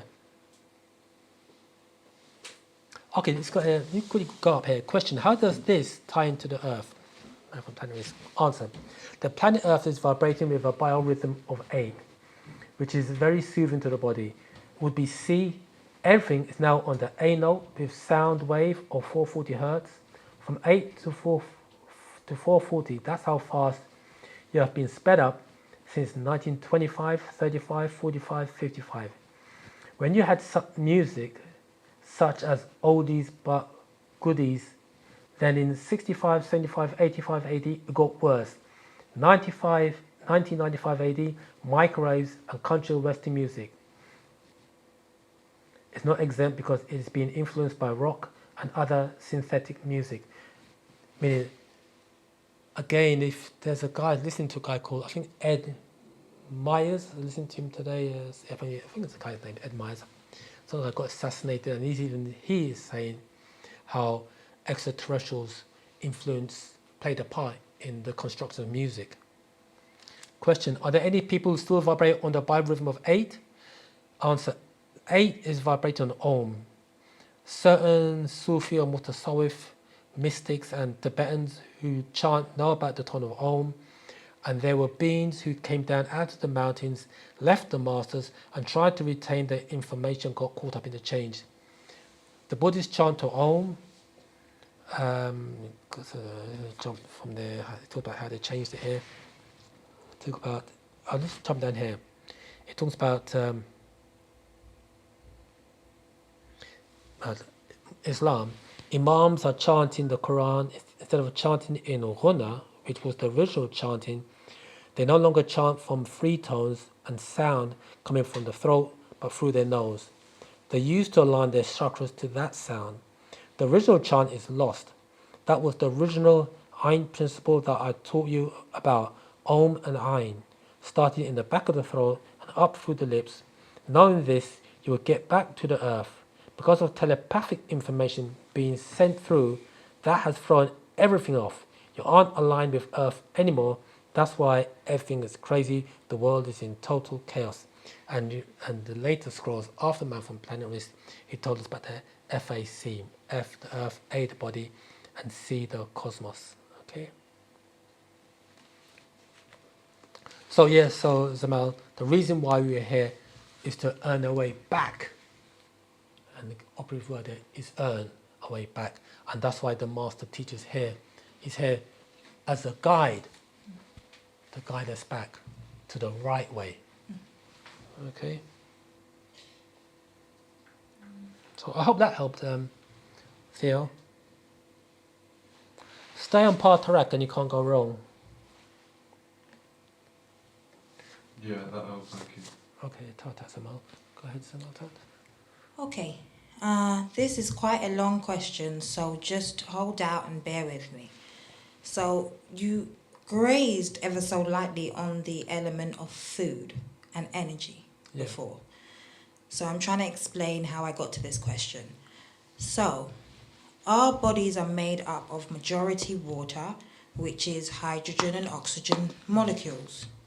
And since we are trying to go through a transfiguration, I'm assuming that on a scientific level, we are therefore trying to transfigure or retransport our actual atoms of the body. And since we're trying to retransfigure those atoms, different things that we do would therefore transform those atoms. Now, I can understand from the oxygen point of view how breathing can readjust those atoms, but then from the hydrogen point of view, because we were talking about the water content within the food, therefore the foods would readjust the hydrogen atoms within our system.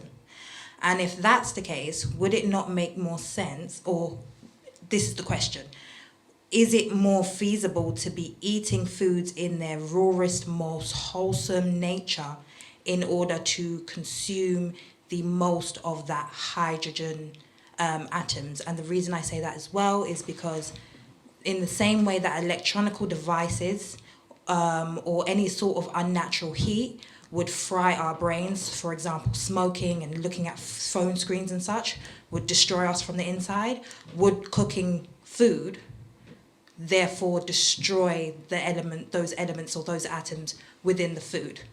Okay, very good question. There's a lot there. In terms of cooking food, really we should be eating what they call sun-cooked foods, but we're not in the right environment.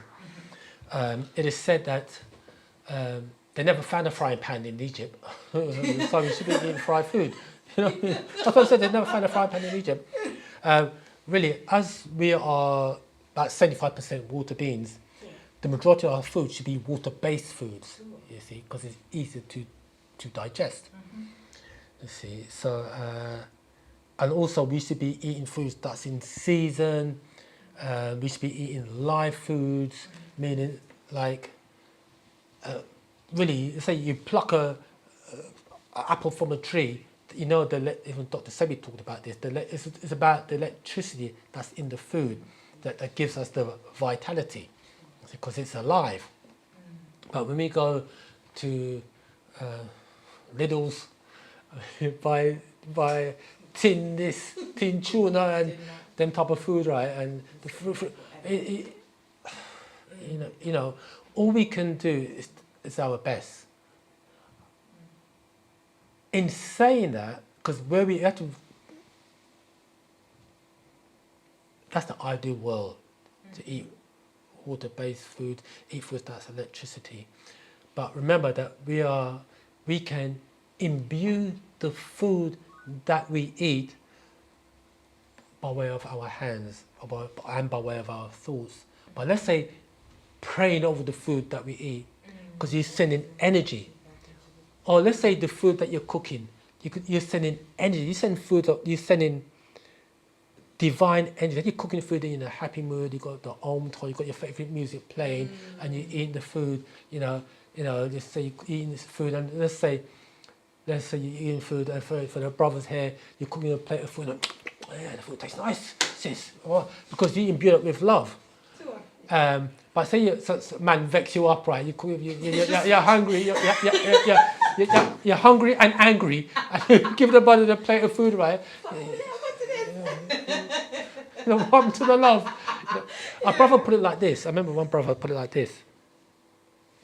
If you went to a restaurant, let's say you go to a restaurant, and this restaurant is where ambassadors and the queen and all of them top hierarchy, they go to this restaurant. The chefs behind in the kitchen, because they know whoever is coming to the restaurant, they will make a slice of bread and they put the love and everything in that slice of bread, dry bread and butter. And that if not dry bread and butter, that bread and butter will taste different and better than the meal deal from Tesco. You know what I mean?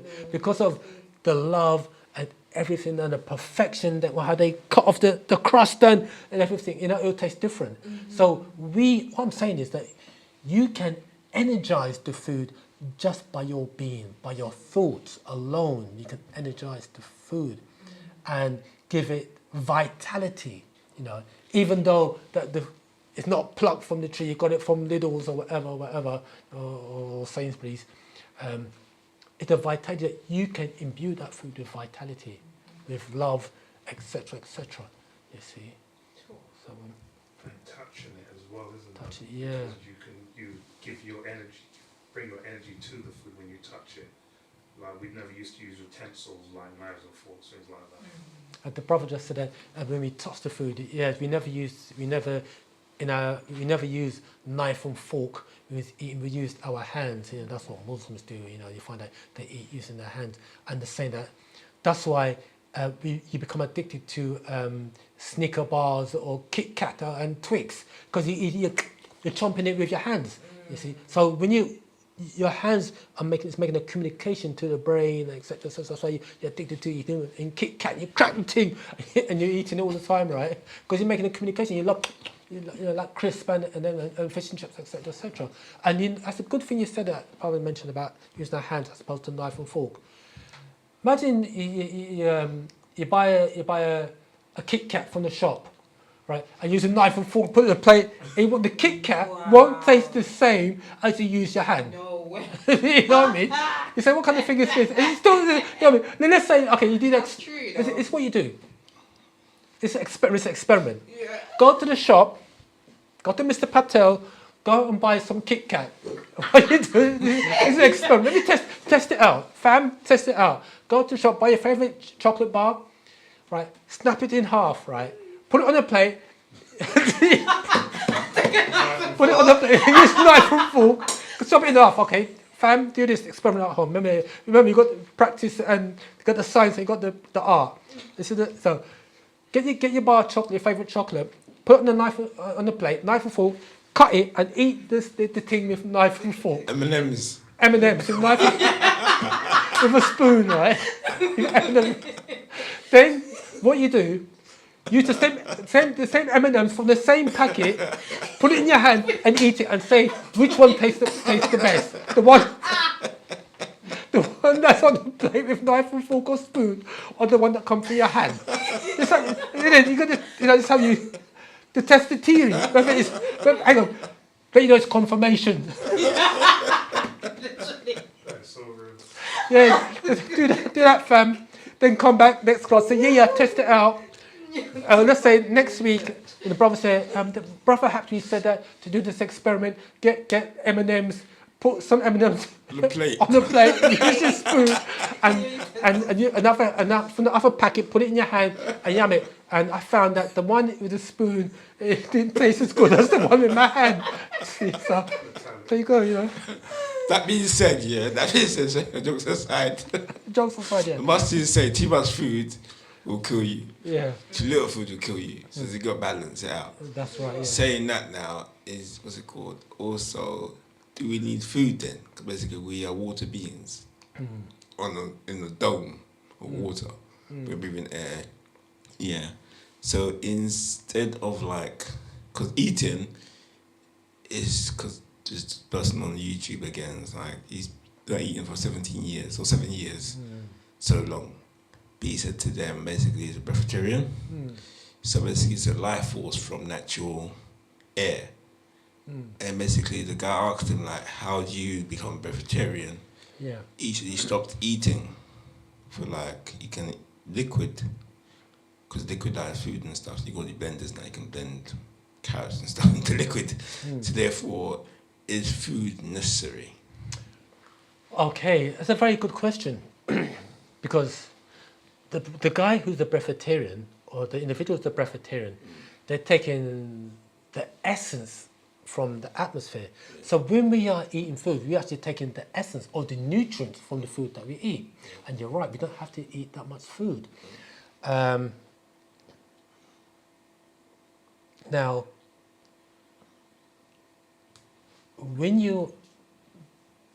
there's a fasting thing called, no doubt you heard about water fast. People are just drinking just drinking water. What you should do is, sorry, you got Sheps, he's got his, Sheps, you could mute your phone for a minute, please, Samal. Well done, Tata. Yeah, when you're fasting, say you're fasting, let's say I'll take water fast as an example. After I think the hardest is the first 3 days. After 3 days, it's a process called autophagy. Have you heard that term, autophagy? But autophagy basically means is that your body starts to clean itself up, and it regenerates itself. So you do just drinking water. And I think one of the brothers at work said two of them did it, and his brother, he said to me, I'd done that, but I could only hack it for 3 days. But in those 3 days, my sense of smell improves. I'm here on the other part of the workplace. I could smell the food, and it's far. I could smell the food. Yeah. So what he's saying is, but his senses start to heighten. Yeah. You see, but in terms of eating food, we don't need to eat that much food, and as we said earlier on, it should be really more water-based food. The solid, hard food that we eat, hard food and ogusu stew and. What else do you eat, Luke? What does that eat? Well, yeah, you got. Okay. Ghanaians they mostly eat starch. So it's gari, yam, banana, fufu. It's all based starch based. So which is not good. Yeah. But they're used to it in that kind of heat. Yeah. So they would eat once a day. Yeah, just once a day. Still, they would have lunches, but what it did is most like carbohydrates. Yeah. Yeah, so it's mostly carbohydrates and starchy foods, which they eat. Like I said, because I've been there for a month, I can see what they operate on in terms of what their content is. So me watching that now, I come from the Western Hemisphere, thinking, damn, this is deep. You get me? Yeah. And they offer me fufu, that kind of stuff. I'm like, I only eat that once in a while. Yeah. Get me? Too much starch is not good for me personally. So I said to them, nah. So in terms of the food content, what they eat over there is mostly carbohydrates and starch. Get me? But like I said, they'll eat in the morning. They'll eat in the morning Yeah. and don't eat a day. Okay. Yeah. So that could take them for the day.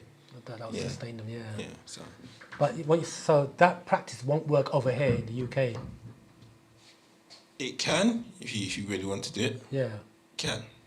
In this cold temperature. For breakfast, that's good.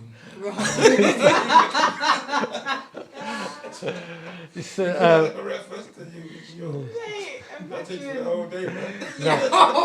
do you know everybody is really different. Me personally, I tend to eat very light foods and especially water based. I drink plenty of fluids. That's me. Everybody's different.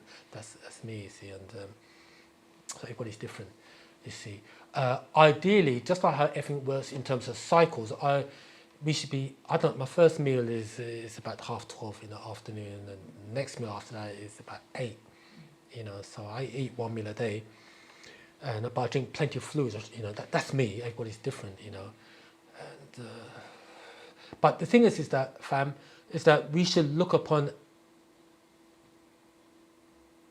ourselves as scientists and our body as a laboratory and see what works from what does not work.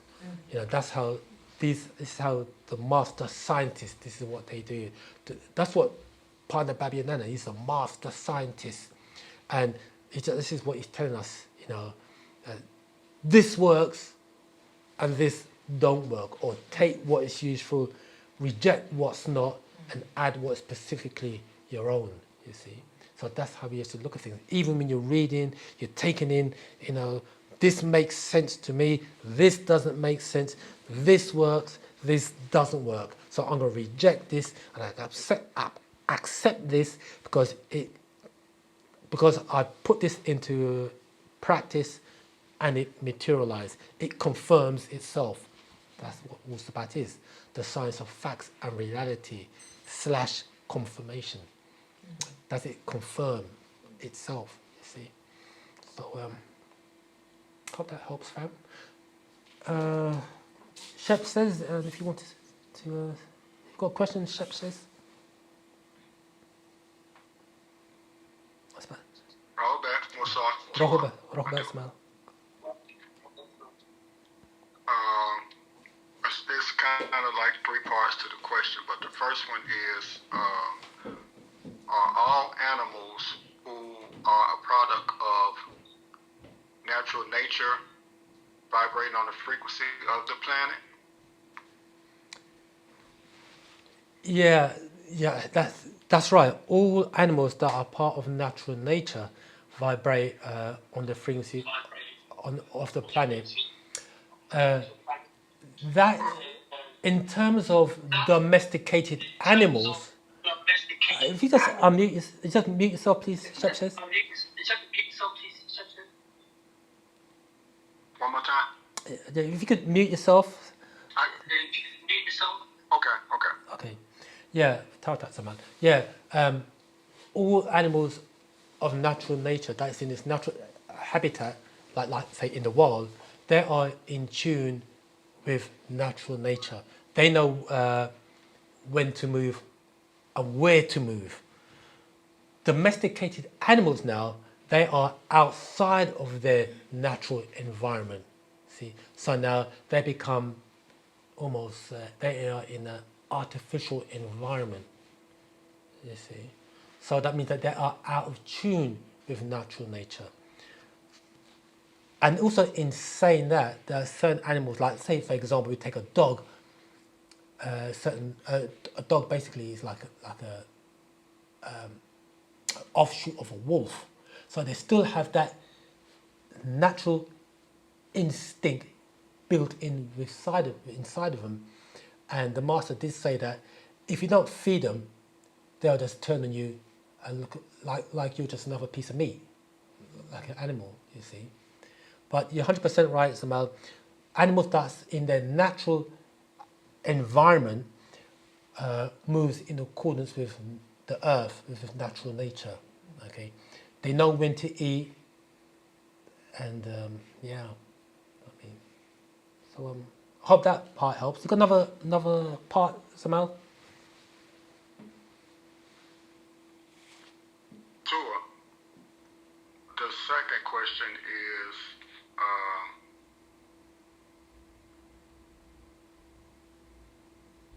I'm trying to see how to word it.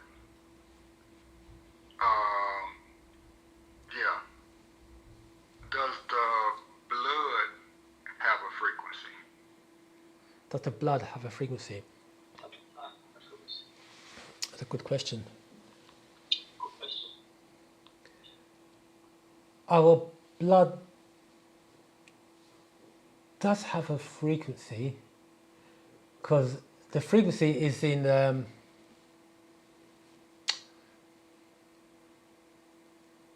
it does have a frequency. The reason why we say that is because as we read earlier on the Holy Tablets, it is controlled by way of the involuntary actions is controlled by higher beings that are also on the frequency. It can be distorted by way of our lifestyle. You can impede the frequency of the blood flow by way of our lifestyle, by bad food, intake of toxins like cigarettes, etc., alcohol. So it can have an effect on the frequency of the blood. Now, the reason why we say the blood has a frequency is because our ancestors move through the blood. The spirit is in the blood. The life force is in the blood. Now, by being attuned to our own natural frequency, which is also inclusive of our internal organs and the blood, that keeps us in synchronicity with the earth and with natural nature. So the blood does have a frequency. Yeah. The note the Master Chief said will be the A. Then we had the FAC, and the body is on the A note.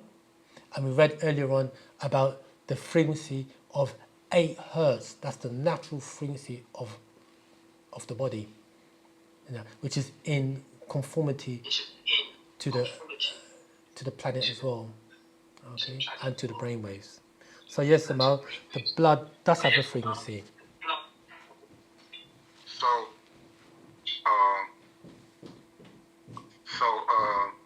let's see.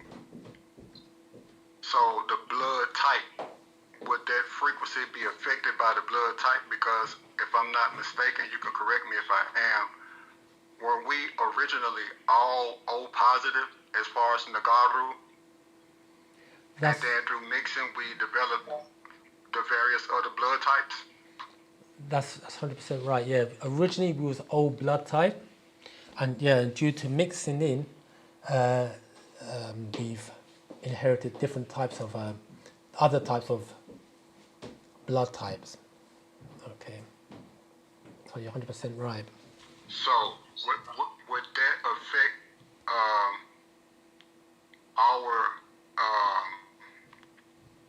ability to connect with nature for those beings that have other blood types other than O? Even if they're like, positive blood types, would that still have an effect on one's ability to connect with nature?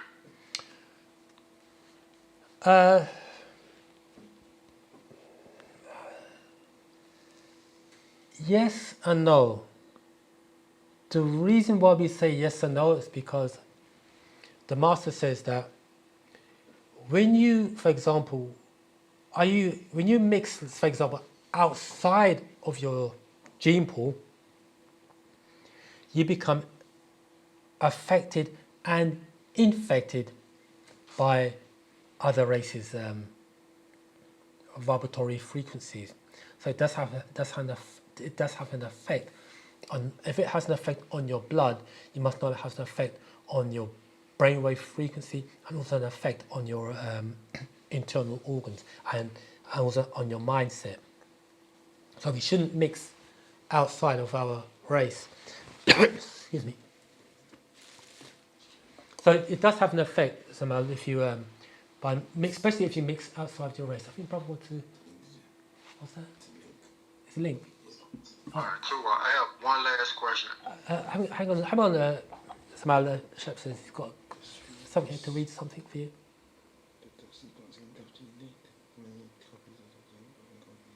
Okay. Okay, just can we read that? Okay. Okay, the brother's got something he likes us to read to help you know. It's called. This is from the Master's Secret called Designer Genes, and it'll be Page 2. okay. This is page 4, correct? Okay, so Zamal, to help you in your question, this is Designer Genes, and I just want to read from page 1, so just to give you what we're talking about here, and because the designer gene is DUF 1220. DUF 1220 is the mystery of primate brain expansion. The extraterrestrials use it to make a kind of man in their own Shabbat image, like them, yet would never mentally grow older than the mind of a 13-year-old. This is in reference to Caucasians. The smartest of the simians only have the mind of a 3 to 6-year-old. The simians of monkeys have 48 chromosomes, and that 48 chromosomes is equal to the planet Project Sector 24, or 24 plus 24 equals 48. So 24 plus 24 equals 48 chromosomes of the simians growing on this planet, who become the ape-man, chimpanzee, and others. Let's continue on, jump to 8. Once the extraterrestrials mix their own 46 chromosomes to match the new axis of the planet, 23 degrees, you had 23 plus 23 equals 46 chromosomes. And the outcome of the simians 48 and the Pleiadians 46, with the Anunnakis 47 chromosomes, was a savant person with the mind of all three and often underdeveloped physical actions. The mind of the simian, a 3 to 6-year-old, the mind of the Pleiadian, a wicked, evil extraterrestrial. The result was a designer gene, now called DUF or DUF 1220. Now that they have knowledge of genomes or key Earth names, naming each of the genes of the genome and the helix, naming things able to speak. 12. This is a misconception that the larger the brain, the higher the intelligence, which is actually incorrect. The higher intelligence, stay for some the higher intelligence is dependent upon the increased number of neurons in the brain. So a larger brain doesn't equate to a being being more intelligent. It's got to do with how much neurons, how much of the brain cells are being utilized. And to utilize the utilization of brain cells and neurons corresponds to the amount of what they call it, synapses, okay, the communication network. For example, primates have more neurons than non-primates. The DUF 1220 domain is made up of 65 amino acids and is located in a certain part of the first chromosome. This encoding was found in most duplicated. It was found in most duplicated in 140 genes showing human lineage specifics, gain or loss. Yet, the number of changes in copy and most extreme was found to be due to the sequencing encoding DUF 1220. There are many more copies of DUF 20 encoded in the human genome compared to the genome of any other Sanafu species. Humans have approximately 270 copies, much more than great apes, who have between 90 and 125 copies. Monkeys have 25 to 40 copies, and especially prosimians are non-primate mammals. Approximately 160 copies of DUF 1220 were added specifically to the Human Genome Project approximately 5 to 6 million years ago. So this is talking about the intervention of extraterrestrials, okay, how they affected human beings. And they've done this with the actually genes. This expansion relates to an average of 28 copies added specifically to the human genome every millions of years since this time. They programmed this new race of a kind of man and ape to be slave workers, entertainers.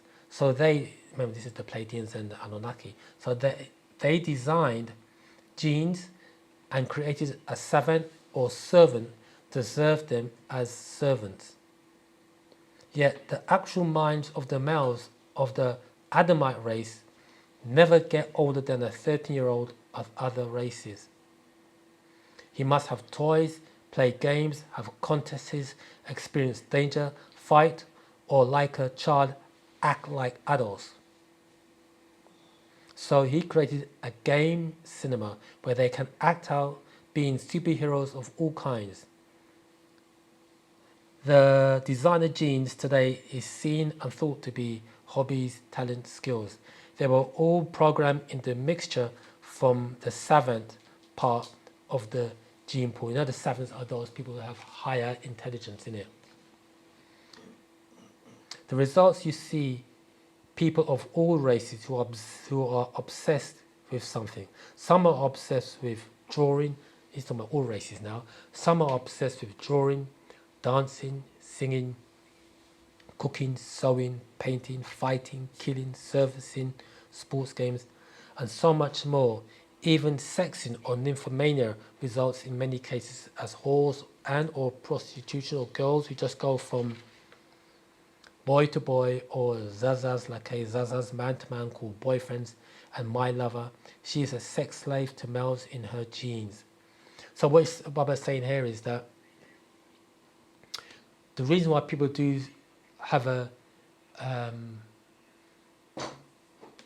tendency or a high obsession to do certain things because it's something that's been programmed within them. Okay. So you have people who, it goes on to say, so you have people who naturally seem to know how to draw better than others, or sing, or dance, or other skills, hobbies, talents. These were all programmed in the Adamites, who were made to be slave workers by extraterrestrials they called their Gadad God, by many names, who made them for their own pleasures based upon the tongue they now speak. Okay, so so back to your question, Shep says, when you talk about when we mix our genes with other races or outside of other races, or even, when you mix your DNA with others, even of your own race, has an effect on your being and even your blood as well. The reason why we say it has an effect on your blood is because of the spirit, because you're taking in the spirit of the person who you've mixed your DNA with. Okay, and it's even more pronounced when we mix outside of our race. Okay, and when you mix outside of your race, now you are mixing in different blood types as well. Especially when you have offspring now, they have a different blood type as well. Okay, so to help you know in that, Samal, if you haven't got, check out the scroll, the designer genes, the master secrets, and that could help you in your investigation. I hope that helps, Amal. Shep says. Sure. So I would take one more question. If Go. I have time. I'm not trying to hold up. If other people have questions, I understand, and I can wait. No questions so far. Go ahead, Jamal. Okay. What frequency is divine unconditional love? What frequency?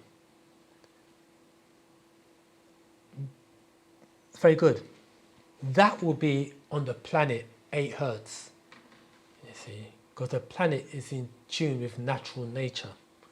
And remember that, especially us as Nagaranadu, we too are in tune with natural nature. So our body is to be in tune to the frequency of the earth. Okay? So divine love here will be the frequency with that of the planet Earth. See? So that, and when we say divine love, that is really the highest of frequencies or the highest of levels. The remember, back in the days, the master used to tell us about the 7 planes, from the physical plane, and the 7th plane was regarded as the bosom, and that bosom really is ashok, divine love. That's the highest of expressions, ashok. See, so that's why we say in our Patakyud affirmation, we say, Anuki Javif Pa Ashok M Pa Paut. I'm in the divine love of the all expanding.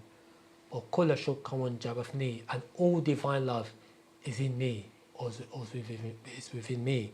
So the highest is Ashok, or Paut, or Pa Paut, the all expanding, is the epitome of Ashok. Okay, can't get any higher than that. Okay, so I hope that helps them out. So, yeah, so would the all expanding be, would that be the cosmos? It will be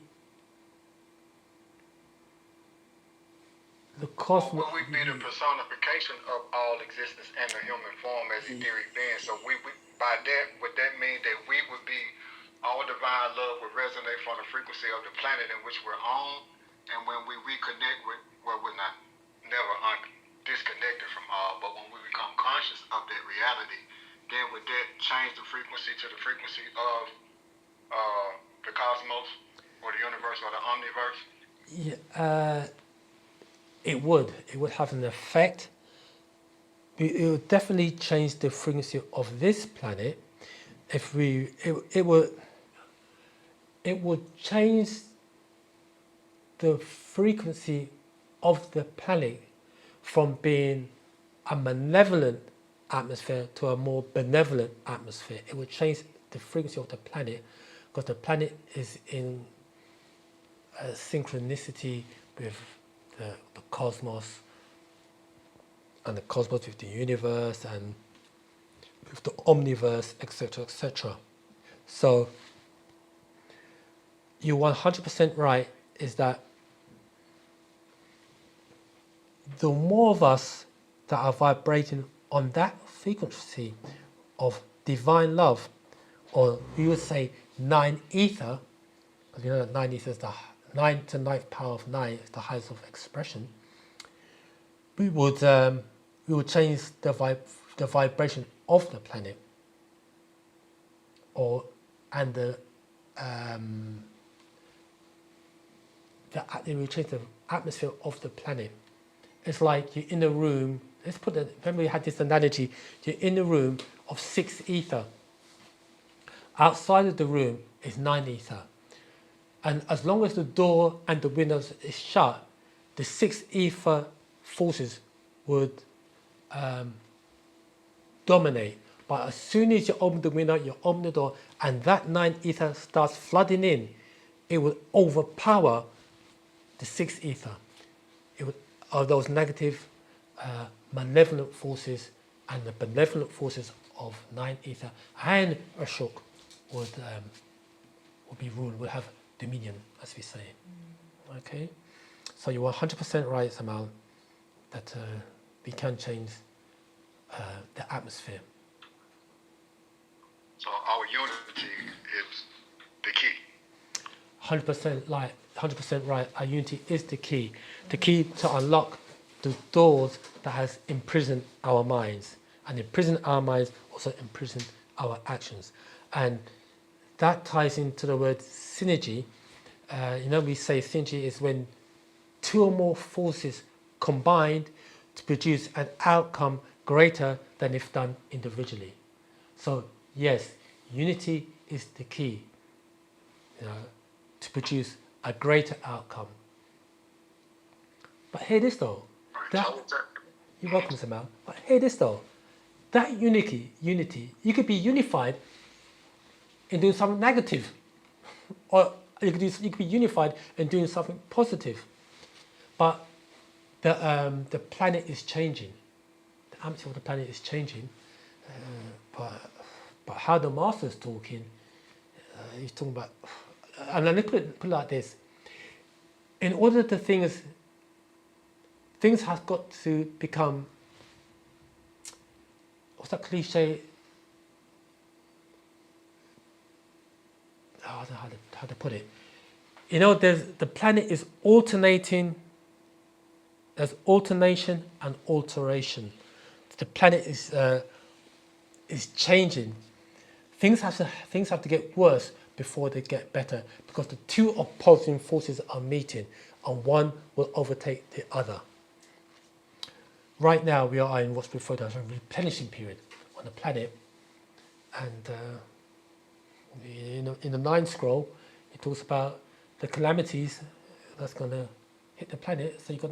So either we come together, or we face calamities. So the master put it like this: we got to know how to transform.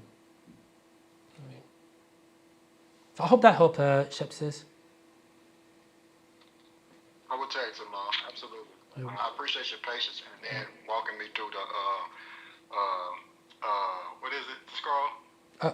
Designer genes. Designer genes. Yeah. Designer genes. Yeah. I read it once, but I hadn't quite read it 9 times yet, so a lot of the information has escaped me. But I'll get back into it and read it again. I definitely appreciate it. You're welcome. And okay, I was happy. You're welcome, Samad. So you got another. You could read it another 8 times. You only read it once, so another 8 times to go. And okay. Absolutely. Cool. All right. You're welcome. And we've got Theo. You want to step to the pulpit? Yeah, you just mentioned there's calamities that are coming to us. Do we have like specific dates or years or times so when it's coming, or what is coming? Oh, okay. The master doesn't give us. Doesn't tell us on Wednesday. Oh, hang on, what's today? Today's the 1st. It doesn't really give us a date, but he doesn't really give us an exact date. What he's saying there is that. Oh, hang on. It is though. It's good you said it, because I just quickly open up the book, the 9, and I just jumped to page 103, and it says this: the meteorite, Mishhab, the meteorite, and this is what it says here. Nawapians, know that the day shall soon arrive. Doesn't tell you when the day is, but know the day shall soon arrive when the big meteorite shall strike this planet. What if that's the AI, Three-Eye Atlas? What if that's the meteorite that's going to strike? I don't know. But anyway, that's what it's the big meteorite. They say the AI was the size of my hand or whatever it is. Big enough, isn't it? You got to listen to YouTube. You say something, you know? Yeah, I'm saying that why is it named Three-Eye Atlas? Is there a specific name for it, or did someone's name it on purpose? No. If the Three-Eye, the third. I think it's the third. The third. What? The third. The I stands for, I think it's instant. Okay. I Atlas. Yeah. Atlas stands for something as well. It's That's an deliberate. acronym again. Yeah, it's an acronym. Yeah, the Oh, three okay. eyes, the third, I think, largest comet. I'll look into it. What's that? Sorry, Jamal? It's the third meteorite that's been spotted in. I stands for interstellar. Interstellar. Yeah. Okay. The one was Oumuamua, Which was the COVID. COVID thing, and I think there's another one after that. Okay. Then you got this one here. Oh. Okay, and the Atlas, I think that's the place where it was first located. Some place where they had the telescope or Okay. something like that. Yeah. Okay, so back to Theo's question.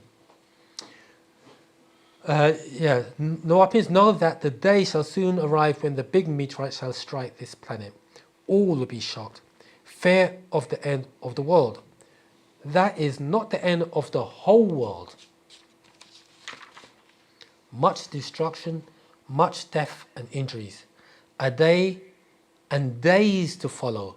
Because of it, people who were separated will join as one. They become unified. But ain't it late in the day? Shouldn't you become unified before the meteorite? The Master's telling us. Yeah, the Master's giving us, because the Master's giving us the heads up. The fears will have powers stronger than separation and racism. Here it is. It's giving the name of the meteorite. Apophis, Abaddon, Apollyon.